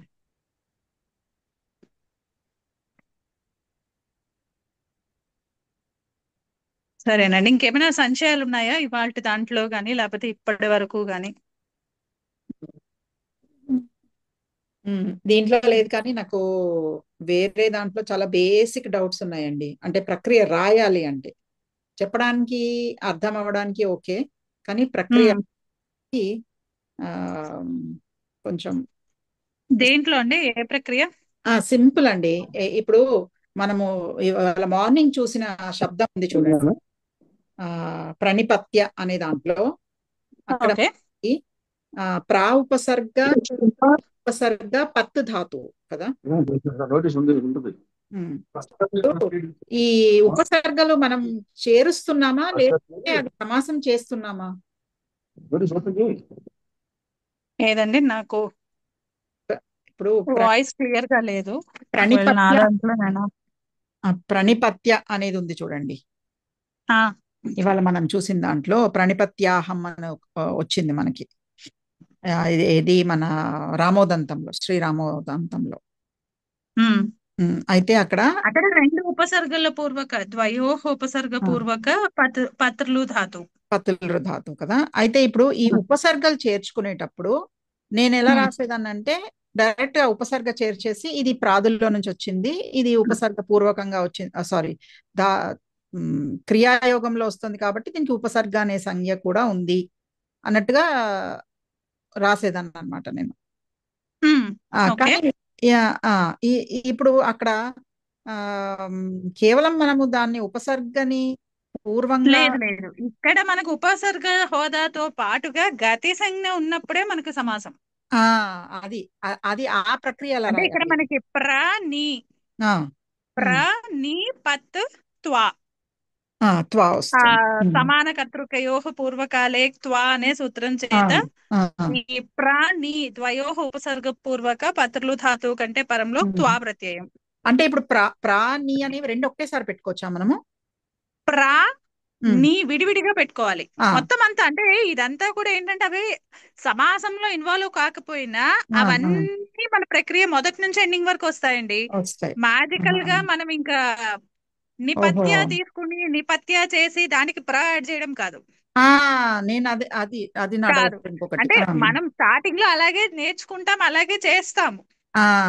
కాబట్టి ఇప్పుడు మనం సమాసాలు కూడా చూసేసాం కాబట్టి right from the word go అంటే మనము త్వా ప్రత్యయ విధానంలోనే అక్కడ ప్ర ఉపసర్గ పూర్వక ప్ర ని ద్వయోః ఉపసర్గ పూర్వక పత్రులు గతౌ అనుకుంటా, పత్రులు గతౌ ధాతువు కంటే పరంలో సమాన కర్తృకయోః పూర్వకాలే త్వా అనే సూత్రం చేత త్వా ప్రత్యయము విధించగా ప్ర ని పత్ త్వా అనుబంధ లోపాలు అయిన తర్వాత ప్ర ని పత్ వా ఇది ఉండగా సమాసే ఇక్కడ ఏమవుతుంది ఫస్ట్ ముందర ఈ నీ ఉంది చూసారా, ఈ ప్రాణి ఈ రెండు కూడా ప్రాదులు ప్రాదయ అనే సూత్రం చేత వీటికి నిపాత సంజ్ఞ ప్రాదయ.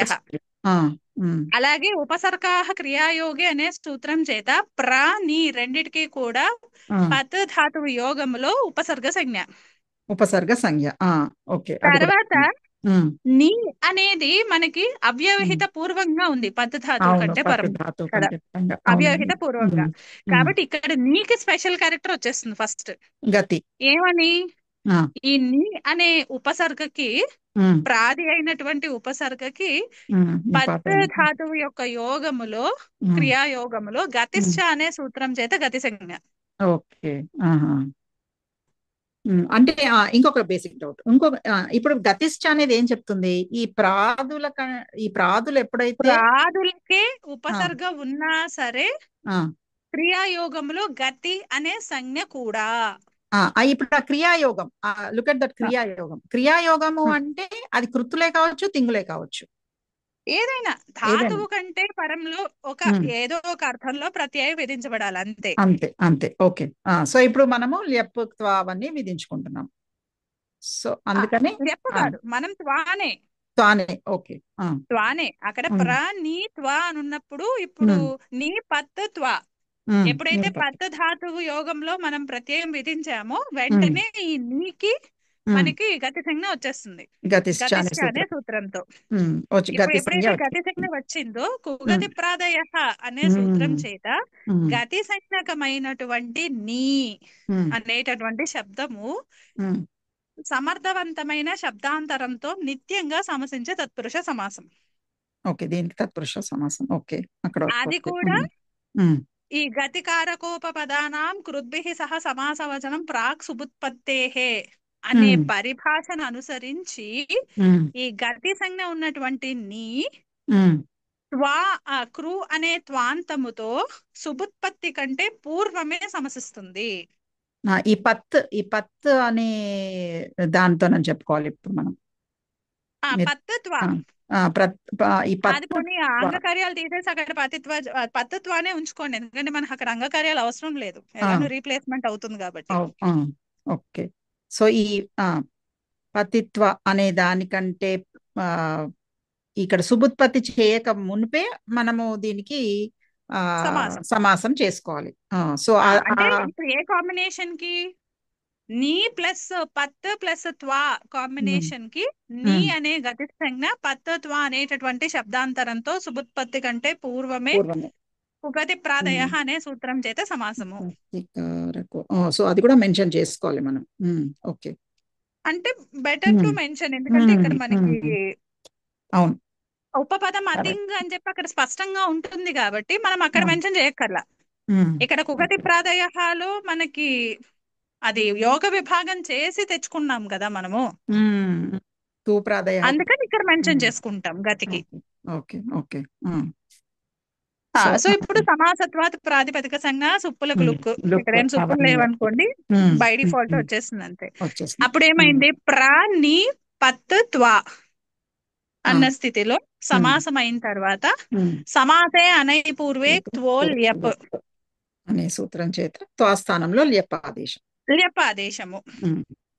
అలాగే ల్యప్ ఎప్పుడైతే ఆదేశంలోకి వచ్చిందో మనకి ఈ స్థానివద్భావం చెప్పుకోవాలి. స్థానివదాదేశం అనల్విధం అనే సూత్రం చేత అనల్విధిలో ఆదేశముగా వచ్చినటువంటి ల్యప్కి స్థానివద్భావం ఉంటుంది, అందుచేత ఇది కిట్టైన కృత్ ప్రత్యయం అవుతుంది. అలాగే త్వా ప్రత్యయం విధించినప్పుడే త్వా తోసం కసునః అనే సూత్రం చేత త్వాంతానికి అవ్యయ సంజ్ఞ, అంటే ప్రణిపత్య దానికి అవ్యయ సంజ్ఞ వచ్చేసింది. ఓకే. ఇప్పుడు ఇంకొక చిన్న డౌట్, ఇప్పుడు మీరు ఉపసర్జన సంజ్ఞ వాడాలి అన్నారు కదా, ఏ సమాసం ఇక్కడ కూడా చెప్పుకుంటాం మనము. కుగతి ప్రాదయ అనే సూత్రములో సమాస విధాయక శాస్త్రములో ప్రథమాలో నిర్దేశించబడినటువంటి గతి సంజ్ఞ ఉన్నటువంటి శబ్దానికి ఉపసర్జన సంజ్ఞ. ఓకే, ఉపసర్జనం పూర్వంతో పూర్వ ప్రయోగం. ఓకే, సో ఇప్పుడు ఈ నీ అనే దానికి ఉపసర్జన సంజ్ఞ వచ్చింది, ఉపసర్జనం పూర్వం అనే సూత్రం చేత పూర్వ ప్రయోగం అంతే. అప్పుడు ప్రా నీ పత్య, ఇంకా అది ఆ అంగకార్యాలు తీసేసాను నేను, ఇంకా అవి ఎలాగో ఐడియా ఉన్నవే కదా మనకి, హ్రస్వస్య కృతి పితి తుక్. కాబట్టి అక్కడ అక్కడ ఇంకా కృత్య కూడా కాదుగా, పత్యానేగా, ఇంకా అసలు ఏమి వర్ణమేనమే, ఇంకా తకారాంతం కదా, నాకేంటి మా ఇంట్లో కృత్య ఉంది, అది దీర్ఘాకారాంతం అనుకుంటున్నారు. సో ఇప్పుడు ప్ర నీ పత్య, ప్రనిపత్య అవుతుంది కదా. ఇప్పుడు ప్రణిపత్య అయిపోయింది కదా, ప్రానిపత్య. ఇంకా ప్రాణిపత్య చేయలే మనం, ప్రానిపత్య గతి సమాసం చేసాము. ఇప్పుడు ఈ నిపత్య అన్నది గతి సమాస ప్రాతిపదిక. అలాగే మనకు ఒక పరిభాష ఉంది, కృత్ గ్రహణే గతికారకానాం అపి గ్రహణం అని చెప్పి. కృత్ మళ్ళీ ఒకసారి రిపీట్ చేయండి. కృత్ గ్రహణే గతికారకస్యాపి గ్రహణం. ఓహో, ఓకే. ఆ పరిభాష చేత ఈ నీ నిపత్య అనేది కూడా కృతం అవుతుంది. నిపత్య అనేది కూడా కృదంతం అవుతుంది. ఎందుకు? దానికి గతి సంజ్ఞ మామూలుగా ఉంది అయితే కాబట్టి. పత్వానే కృదంతం అవ్వాలి కదా. నిపత్య అన్నది గతి సమాసం అయిపోయింది. అక్కడ ఓకే. మనకి డైరెక్ట్ గా క్రియాయోగం లేదు కదా. అంటే ఇప్పుడు ప్రాకి మధ్యలో నిపత్యతోనే ఇక్కడ మనం చెప్పుకోవాలి. అవును అవును, సమాసం చెప్పుకోవాలంటే సమాసం సమాసం గతి సమాసం చెప్పుకోవాలంటే మనకు అక్కడ మళ్ళీ ఒక శబ్దాంతరం కావాలి కదా. ఆ శబ్దాంతరం కృదంతమే, అది కృదంతమే అని చెప్పి ఇక్కడ చెప్తున్నాం మనం. ఓకే. నిపత్య అన్నది కూడా పత్వ అన్నది ఎలా అయితే కృదంతమైందో నిపత్య కూడా కృదంతమే. Okay okay. కృదంతము అని చెప్పడానికి అంత అంటే దానికి ఎందుకు చెప్తున్నాము అంటే ఇక్కడ క్రియాయోగం ఉంది అని చూపించడానికి, సో దట్ ప్రాని కూడా మనం చేర్చుకోవాలి కాబట్టి. ఆ ప్రా కూడా ఇప్పుడు గతిష్ట అనే సూత్రం చేత ఈ నిపత్య అనే కృదంతము ఉన్న యోగంలో ప్ర అనేటటువంటి ఉపసర్గ ఉన్నటువంటి ప్రాది కూడా గతి సంజ్ఞ, గతిష్ట అనే సూత్రం. సేమ్ మళ్ళీ ఇప్పుడు అవే వస్తాయి. ఇప్పుడు ప్రాదయ వస్తుంది, గతిష్ట, ఉపసర్గ, క్రియాయోగి, మళ్ళీ మళ్ళీ గతి సంజ్ఞ ఉంది కాబట్టి మళ్ళీ సమాసం, కుగతి, ప్రాదయ అవన్నీ చెప్పుకున్నాక ఇప్పుడు ప్రణిపత్య వచ్చింది మనకి. ఇది మళ్ళీ లేబంతమేగా ఎలా చూసినా సరే. లేబంతం అంటే త్వా ప్రత్యయాంతం లాగా గ్రహించవచ్చు కదా మనం స్థానివద్భావం చేత. మళ్ళీ దీనికి త్వాతోసం కసునః అనే సూత్రం చేత త్వాంతానికి త్వాంతము అంత్యములో ఉన్నటువంటి దానికి కూడా ప్రాతిపదిక సంజ్ఞ, అంతము దాని అంతం. ఓకే. ఇప్పుడు ఇక్కడ ఈ ప్రణిపత్యలో మనకి నత్వం చెప్పుకోవాలి. నత్వం ఇక్కడ నాకు ఉపసర్గ దశమాసే అపి, ఉపసర్గ దశమాసే అపి ఉంది దాంట్లో. కాకపోతే అక్కడ సమాసం లేనప్పుడు మాత్రమే ఎగ్జాంపుల్ చూపిస్తున్నారు దానికి. సమాసే అపి అని ఉంది మరి ఇక్కడ. అసమాసే అపి, సమాసే అపి కాదు. ఉపసర్గాత్ అసమాసే అపి. అసమాసే అపి అంటే సమాసం లేనప్పుడు కూడా అని చెప్తున్నారు. కానీ ఎగ్జాంపుల్ చూడండి కింద మనకు అక్కడ గతి ఇస్తే అది యూజ్ చేసుకోవచ్చు. గతి నాకు కనిపించలేదండి. ఇది కరెక్ట్ గా సరిపోతుందా లేదా కూడా నేను వాలిడేట్ చేసుకోలేకపోయాను. అది సరిపోతుంది, ఎందుకంటే మనకి నీ ధాతువు నోపదేశం ఉన్న ధాతువు కదా. దీనికి నేను ఎందుకు ఇది పట్టుకున్నానంటే ఈ సూత్రము ఇక్కడ నీ ధాతో ఔపదేశికం రూపమస్తి నీ ప్రాపణే అత్ర ఔపదేశిక అవస్థాయాం ధాతో నకారः అస్తి అతః పరా నీ ఇత్యత్ర వర్తమాన సూత్రేణ నకారస్య నత్వం. ఈ పాయింట్ తోని నేను ఈ సూత్రం వర్తిస్తుందా లేదా అని డౌట్ పెట్టుకున్నాను అనమాట. ఇక్కడ పరాణయతి అని ఇచ్చారు, ఇది రూపం సిద్ధ్యతి అని ఇచ్చారు అనమాట. సో అంటే పరా ఉపసర్గ తీసుకొని నీ ధాతు కంటే వాళ్ళు ఇది చేసుకున్నారు. అవునవును, అంటే ఒక్క సూత్రమే ఉందండి నత్వంలో. డైరెక్ట్ గా గతి కాకుండా ఉపసర్గ స్థితిలో సమాసం లేకుండా కూడా మళ్ళీ నత్వం వచ్చేది ఇదొకటే సూత్రమా? అదే నేను అటు ఇటు కొంచెం చూసాను. మిగిలిన వాటి అన్నిటికీ కూడా పూర్వ పదార్థ అవన్నీ అనువృత్తులు ఉంటాయి కాబట్టి సమాసం అయితేనే మనకి సమాసము, లేకపోతే ఇక్కడ ఈ ప్రత్యయాలకు కూడా మనకి కృత్య చహ అని కొన్ని వెనకాల పరశాస్త్రాలు ఉన్నాయి కదా, కండిషన్స్. ఈ ఉపసర్గ పిక్చర్ లోకి వచ్చింది మాత్రం ఈ సూత్రమే ఉంది. ఈ సూత్రం ఒక్కటే కనిపించింది నాకు కూడా మరి. సో సో ఈ సూత్రం చేతనే ప్రణిపత్య వచ్చింది మనకి. ఇప్పుడు ఈ ప్రణిపత్య అహం అని ఉంది ఇప్పుడు ఇక్కడ. అవునా? ప్రణిపత్యాహం కదా మనకి మొత్తం పదము. ప్రణిపత్య అహం అనేటప్పుడు ఇప్పుడు ఈ ప్రణిపత్య అనేది అవ్యయం. ఈ అహం అనేది నేను ప్రథమ అస్మద్ సు అని రాసుకుంటాం మనం అలౌకిక విగ్రహ వాక్యంలో. అలౌకిక విగ్రహ వాక్యం ఎందుకు మీకు అందులో? జస్ట్ సంధి అంటే సంహితలో కార్యం జరిగింది అంతే. ప్రణిపత్య ప్లస్ అహం అంటూ రాస్తాం కదా, సంహిత కార్యం అంతే. అక్కడ సమాసం లేదు యాక్చువల్లీ. ఓకే, సో నేను సంహిత కార్యం అంతే. Okay okay. అయితే ఇంకేంటి అక్కడే క్లియర్ అయిపోయింది ప్రణిపత్యాహం. ఓకే అండి. అదే ఇక్కడ ఉపసర్జన సంజ్ఞ ఒకటి, మళ్ళీ ఇప్పుడు ఈ రెండు ఉపసర్గలు ఉన్నాయి కాబట్టి అది ఎలా తీసుకోవాలి అనేది ఇదొక డౌట్ ఉండింది. Okay okay. రెండు ఉపసర్గలు అంటే ఏమున్నా సరే అవ్యవహిత పూర్వంగా కార్యం మొదలు పెట్టుకుంటూ వెళ్ళాలి. తర్వాత నెస్టింగ్ తర్వాత అంటే ఫ్రమ్ ఇన్సైడ్ నుంచి అవుట్ సైడ్ కి రావాలి. ఇన్సైడ్ టు అవుట్ సైడ్, ఇది బాగుంది. ఇన్సైడ్ నుంచి అవుట్ సైడ్. ఓకే సరే అండి. మీకు చాలా ఓపిక అండి, ఇవన్నీ రాస్తున్నారా? ఇవన్నీ రాస్తేనే నాకు ఇవన్నీ గుర్తుంటాయండి, ఎందుకంటే నేను క్లాసెస్ చాలా మిస్ అయ్యాను. సో బాగుందండి, చాలా ఇవన్నీ బాగుంది. బేసిక్ డౌట్స్ అన్ని వస్తున్నాయి అన్నమాట. సో అలా పెట్టాను ఇవాళ మార్నింగ్ నుంచి. ఇది ఒకటే అయింది, ప్రణిపత్యాహం ఒకటే అయింది. సో మీ ఓపిక మాత్రం అసలు నిజంగా అవన్నీ మిస్ అయ్యాను కాబట్టి ఇంత కష్టం అవుతోంది. మిస్ కాకపోతే అయితే చెప్పండి. ఒక బేసిక్ డౌట్. ఇప్పుడు సమాసాలు రెండు రకాలు కదా, ఒకటి కేవల సమాసము, రెండు విశేష సమాసాలు. అందులో కేవల సమాసం అంటే ఏంటి? అంటే మనకి ఇప్పుడు వరకు మనం చూస్తున్నటువంటి సమాస విధాయక శాస్త్రాలు ఏవైతే చూస్తున్నామో మనము, వీటిల్లో వేటికి రావు ప్రవర్తన. కేవలము రెండు సుబంతాల సమర్థత మూలాన అయిపోతాయి అంతే. సుప్సుపా సూత్రం చేతనే వచ్చేది కేవల సమాసం. అంటే అది ఒక తత్పురుష అవ్వదు, ఒక అవ్యయీభావ అవ్వదు, దానికి ఎటువంటి పేరు చెప్పలేం మనం. దీనికి దీనికి ఒకటే ఎగ్జాంపుల్ భూతపూర్వ అని ఇస్తారు. అదొకటి. ఇప్పుడు అలాగే వాగర్థావివ కూడా కేవల సమాసంలోకే చెప్పుకోవచ్చు. వాగర్థావివ, అవునా? వాక్కు అర్థం, వాగర్థం ఇవ. ఇవ ఓకే. ఇవ వచ్చినప్పుడు కూడా కేవల సమాసమేనా అండి? ఇవ వచ్చినప్పుడు అని కాదు, ఇప్పుడు ఆ రెండు పదార్థాలకి వాగర్థం ఇవ అనేటటువంటి రెండు పదార్థాలకి మనకి ఇప్పటి వరకు చూసిన దాంట్లో తత్పురుష రాదు, అవ్యయీభావం చెప్పలేము, ఏం చెప్పలేము కదా మనం. అక్కడ ఇవ ఉన్నప్పుడు ఉపమాన వాచకాలు, ఉపమేయాలు ఇంకా ఏవో ఉండాలి కదా, ఏవి లేవు కదా అక్కడ.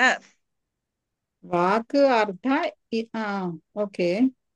వాక్ అర్థ ఇవ కాదు, వాక్ అర్థ రెండిటికి అక్కడ ఇతరేతర ద్వంద్వము వాగర్థవు. మీరు ఓన్లీ కేవలం వాగర్థవు వాగర్థవు ఇవ, వాగర్థావివ మనకి చూడటానికి సంధిలాగా కనిపిస్తోంది కానీ అక్కడ సమాసం అయిందట. ఓహో, అది సుప్సుప కేవల సమాసము. అలాగే మొన్న మనకి ఇది వరకు శ్రీనివాసరావు గారు అడిగారు కదా, నైకజహ. ఓకే, నేను రానట్టుంది. నా ఏకజహ నైకజహ, అది నై కాదు కాబట్టి మనకి సమాస విధాయక సూత్రమే ఏం లేదు, అది కూడా సుప్సుపాలోకే చెప్తారు. నైకజహ అంటే ఏంటండి మీనింగ్? అంటే ఒక్కడు కాని వాడు అనేమో, మరి ఒకసారి అడుగుదాం. ఆయనే అడిగారు మరి శ్రీనివాస్ గారే. ఉన్నారా? నా ఏక ఉన్నారండి. ఇది నైకజ విసర్గన అండి?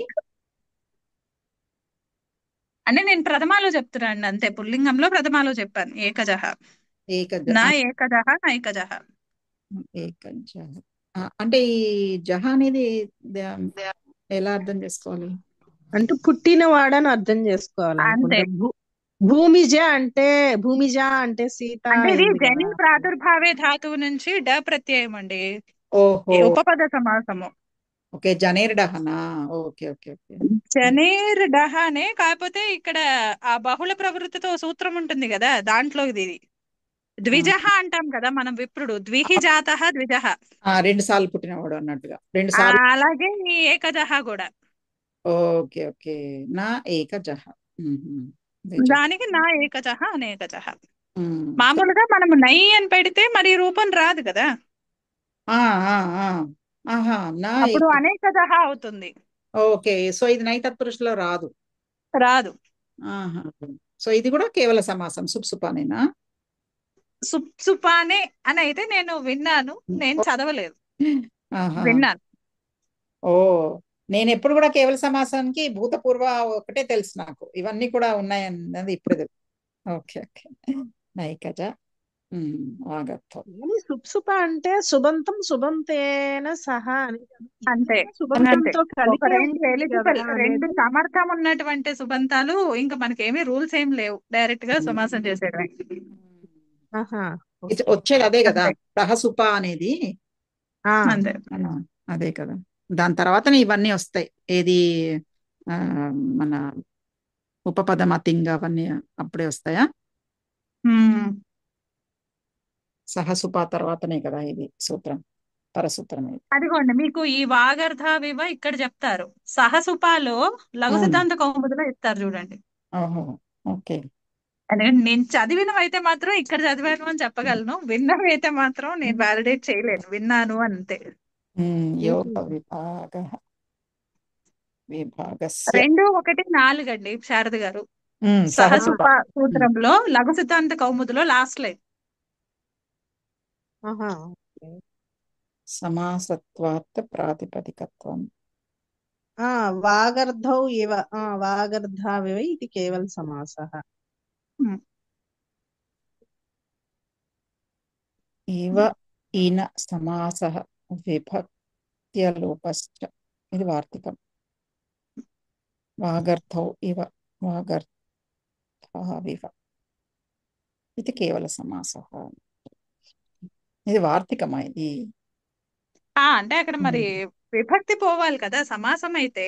పోనీ సమాసం సుపాతో చెప్పుకున్నాము, కానీ మరి సుపోధాతు ప్రాతిపదికయుక్తో లుక్ అవ్వాలి కదా, వాగర్థౌ. సో విభక్తి లుక్ అవ్వాలి. ఆవు లుక్ అవ్వట్లేదు, అందుకని అది అలుక్ ప్రకరణంలో కూడా దీనికి తగ్గ సూత్రం లేదు, ఓకే, వార్తికం చెప్పిస్తాం. అందుకని వార్తికం చేశారు.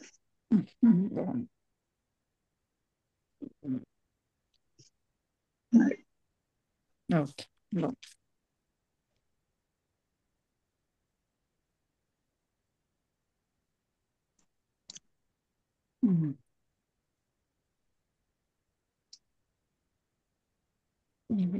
సమాసం. కాకపోతే మామూలుగా ఆలోచిస్తుంటే ఈ ప్రాణిపత్యాలోని నత్వం కూడా ఆ సూత్రమే అవసరం లేదండి. అది ఎలాగో ఇప్పుడు మనకి అంటే ఆ సూత్రంతో అయితే డెఫినెట్లీ వస్తుంది, దాంట్లో ప్రాబ్లం లేదు. కాకపోతే ఇప్పుడు మనకి డైరెక్ట్ గా అదేంటిది అట్కుపాంగం వ్యవహేపి కూడా సరిపోతుంది కదా, ఎందుకంటే అక్కడ మొత్తం కానీ సరిపోతుంది. కానీ సమాసం చేసినప్పుడు ఉపసర్గలకి మళ్ళీ నత్వ సూత్రాలు వేరే ఉన్నాయండి. నేను మొత్తం చూడలేదు, ఒకసారి రాజన్ గారే చెప్పారు. సో ఓకే, అయితే రేపు రాజన్ గారు వచ్చినప్పుడు కనుక్కుందాం. మీరు అంటే అదొక్కటే వర్కౌట్ అవుతుందా, ఇంకేమైనా వర్కౌట్ అవుతుందా? అదైతే ఫర్ షూర్ వర్కౌట్ అవుతుంది, ఉపసర్గాత్ అసమాసేపి అన్నది. అదొక్కటే నాకు అనిపించింది అనమాట. నేను జస్ట్ ఫ్యూ ఇయర్స్ బ్యాక్ ఇది సెర్చ్ చేసినప్పుడు కూడా నాకు ఇది ఎందుకు అనుకున్నానంటే, మనకి ఇప్పుడు ఇది గతి సమాసం అయిపోయింది కదా, ఇప్పుడు ప్ర అనే గతి సంజ్ఞ ఉన్నటువంటి ప్రాది నిపత్య అనేటటువంటి కృదంతముతో సమసించింది. అంటే అప్పుడు అక్కడ పూర్వపదము ఉత్తర పదము ఉంది. ఇప్పుడు మనకి చాలా సూత్రాలు ఉన్నాయి కదా, పూర్వపదంలో నిమిత్తం ఉంటే ఉత్తర పదంలో కన్వర్ట్ అవ్వడము, అవి కూడా సూత్రాలు నేను చూసాను. కానీ ఇది ఆ సూత్రాలు ఏం వర్కౌట్ అవ్వా? అవేం వర్కౌట్ అవ్వట్లేదు. ఓకే ఓకే ఓకే, చూసాను అరౌండ్ ఈ సూత్రమే అది కూడా ఉంది. నేను చెప్తాను మీకు. ఈ పూర్వపద సంజ్ఞాయాం అగహ అంటూ ఆ సెక్షన్ కూడా ఉంది కదా. నేను ఇంకా ఏమేమి చూసానంటే ఏదో కూడా చూసానండి నేను. అట్కుప్వాంగ్ దగ్గర కూడా కొన్ని చూసాను. ఇది చాలా పెద్ద సెక్షన్ అండి, నాత్వము. అవునండి. పూర్వపదాత్ సంజ్ఞాయామగః ఇదే కదా మీరు అక్కడ అదైతే ఐడియా ఉంది, కానీ అది ఇక్కడ వర్కౌట్ అవ్వదు. అక్కడ సంజ్ఞాయాం ఇచ్చేసారు. సంజ్ఞాయాం ఇచ్చేసారు. అలా మొత్తం అన్ని నేను చూసాను, ఎందుకంటే ఒకసారి ఒక గ్లాన్స్ అయిందన్నమాట. ఈ డౌట్ మాకు ఈ క్లాస్ స్టార్ట్ అయినప్పుడే వచ్చింది, నాకు బ్రహ్మర గారికి వచ్చినప్పుడు మేము ఇదే సూత్రం రిఫర్ చేసినట్టు గుర్తు నాకు. ఎందుకంటే ఇది ఒక్కటే సూత్రం ఉంది. ఎప్పుడైతే మనము అర్థమైందండి, అట్కుప్వాంగం టెక్నికల్ గా వర్కౌట్ కాదు, ఎందుకంటే అది సమాన పదే అని ఇచ్చేసారు. సమాన పదే అని ఇచ్చారు. ఒక్కటి సమస్త పదే కాదు, సమాన పదే అంటే అఖండ పదం అయి ఉండాలి, అప్పుడు వ్యవధానం ఉన్నప్పుడు మాత్రమే. కాబట్టి ఇది వర్కౌట్ కాదు. ఇంకో ఇప్పుడు ఈ పాయింట్ మీరు చెప్పారు కదా, ఏంటి అది సమాన పది అని అన్నప్పుడు ఆ ఉమ్, మనం ప్రాతిపదిక వచ్చింది అనుకోండి, ప్రణిపత్యాహం అనేది వచ్చేసింది అనుకోండి మనకి, అది ఉమ్. సమాన పదమే కదా, ఒకటే పదం కాదండి, అక్కడ డెఫినేషన్స్ లో నేను ఎక్కడో చదివినట్టయితే ఉంది వ్యాఖ్యానాలలో, ఉమ్, సమాన పదం అంటే అఖండ పదం. అఖండ పదం. Okay okay. ఆ అంటే అట్టుకుప్పం. ఒకటే పదం కాదు, ఎందుకంటే మీరు నిజంగా చూడండి, ఒకటే పదం అయితే కృత్య ప్రత్యయాలు కృత్య ప్రత్యయాలు చేర్చినప్పుడు కూడా మనం కృత్య కృత్య సహా చాలా సూత్రాలు చదువుతాం తత్వ ప్రకరణంలో. అవన్నీ చెప్పక్కర్లేదు కదా, డైరెక్ట్ గా ప్రాతిపదిక అయిపోయాక ఓ 2-3 సూత్రాలతో కంప్లీట్ అయిపోతుంది అప్పుడు. Okay okay. అందుకని అక్కడ సమాన పదము అంటే అఖండ పదం. అఖండ పదం. చెప్తాను నాకండి ఎక్కడ చదివాను అన్నది, కాకపోతే ఇదైతే డెఫినెట్ గా చదివాను. ఆహా.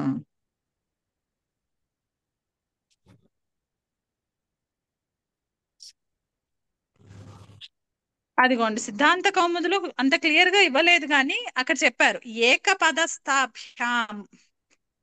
ఇది 8-4-1. అదే చూస్తున్నా. ఓకే, సిద్ధాంత కౌముదిలో ఉందా? ఏకపదస్థాభ్యాం రేఫషకారాభ్యాం పరస్య నస్య అణః. బాలమనోరంలో క్లియర్ గా ఇచ్చారు, సమాన శబ్ద ఏక పర్యాయ. అంటే అది ఒకటే పదము అని కాదు, అది కేవలం ఏక పర్యాయము అంటే ఏక ఇస్ నాట్ సింగులర్ కాదు, ఏక ఇస్ ఓన్లీ కేవలం. అది కేవలమే పదం అవ్వాలి కానీ సమస్త పదం కాదు, అంటే అఖండ పదం అవ్వాలి. ఇప్పుడు మీరు ప్రణిపత్యాహం అనేది చూసినట్టయితే ఇక్కడ మీకు తెలుస్తోంది ఏమని, ప్రాణిపత్య అహం అలా 4 లాగా మనకు కనిపిస్తాయి. అక్కడ ఇసెన్షియల్ గా 2 ఉంటాయి ఫైనల్ గా, ప్రణిపత్య ఒకటి, అహం ఒకటి. ఒకటి ఉంటుంది. అలాగే మీకు బాల మనోరమంలో ఇప్పుడు నేను చెప్పిన పాయింట్ ఇచ్చారు, చదవనా? 8-4-1 బాల మనోరమలో రసాభ్యాం ఇది దిక్యోగే పంచమి, పరస్య ఇది అద్యాహార్యం, సమాన శబ్ద ఏక పర్యాయ, యథా సమానాగ్రమా వయం ఇది, ఆధార సప్తమీ బలాత్ విద్యమానాభ్యాం ఇది లభ్యతే, న ఇది షష్ఠి, తద ఆహ ఏకపదస్థాభ్యాం ఇది, ఏకత్వం చ ఇహ అఖండత్వం వివక్షితం. Okay okay okay. అఖండ పదమై ఉండాలి, అది సమస్త కాదు.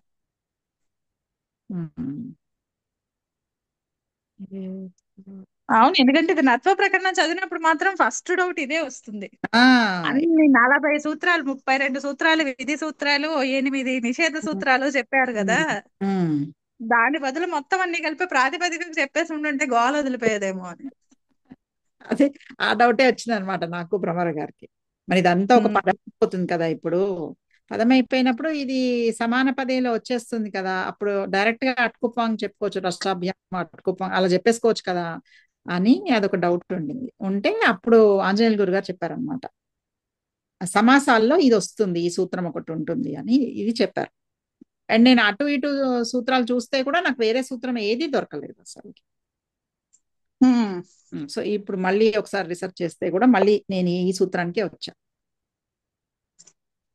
అవును అవును, నేను చూస్తానండి మోస్ట్లీ కొన్ని సూత్రాలు ఇప్పుడు నేను మీతో మాట్లాడితే నా నుంచి స్కాన్ చేస్తూ ఉన్నాను, దాంట్లోకి అయితే వర్కౌట్ కావట్లేదు, ఎందుకంటే స్పెసిఫిక్ గా చెప్పేశారు ఉత్తర పదాలు అవి. అంతే అంతే. అందులో చాలా వరకు సంజ్ఞాయామ అనువృత్తిలో నడిచింది 4-5 సూత్రాలు. అవి అదొకటి ఉంది మళ్ళీ అందులో. అందుకనే ఇక్కడ అసమాసే అపి అని కూడా చెప్పాల్సి వచ్చింది. అంటే సమాసంలో ఉంటే మనకు ప్రాబ్లం లేదు, ఎలాగో పూర్వ పదార్థ అన్నది ఉంది కాబట్టి సమాసంలో ఉంటే నష్టం లేదు. సమాసం లేకపోయినా సరే, అంటే తింగ ప్రత్యయాలు చేర్చినప్పుడు కూడా మనకి ప్రణమతి, పరిణయతి, ఆణత్వం రావటానికి ఇది ఒకటే సూత్రం. మనము అది తింగులు చేసినప్పుడు మనకు ఆ డౌట్ వస్తుంది అనమాట. అవును, అప్పుడు ఓకే అండి. అయితే ఓకే అండి, రేపు కంటిన్యూ చేద్దాం. శ్రీరామ జయ రామ జయ జయ రామ. ధన్యవాదాలండి. అందరికీ నమస్కారం.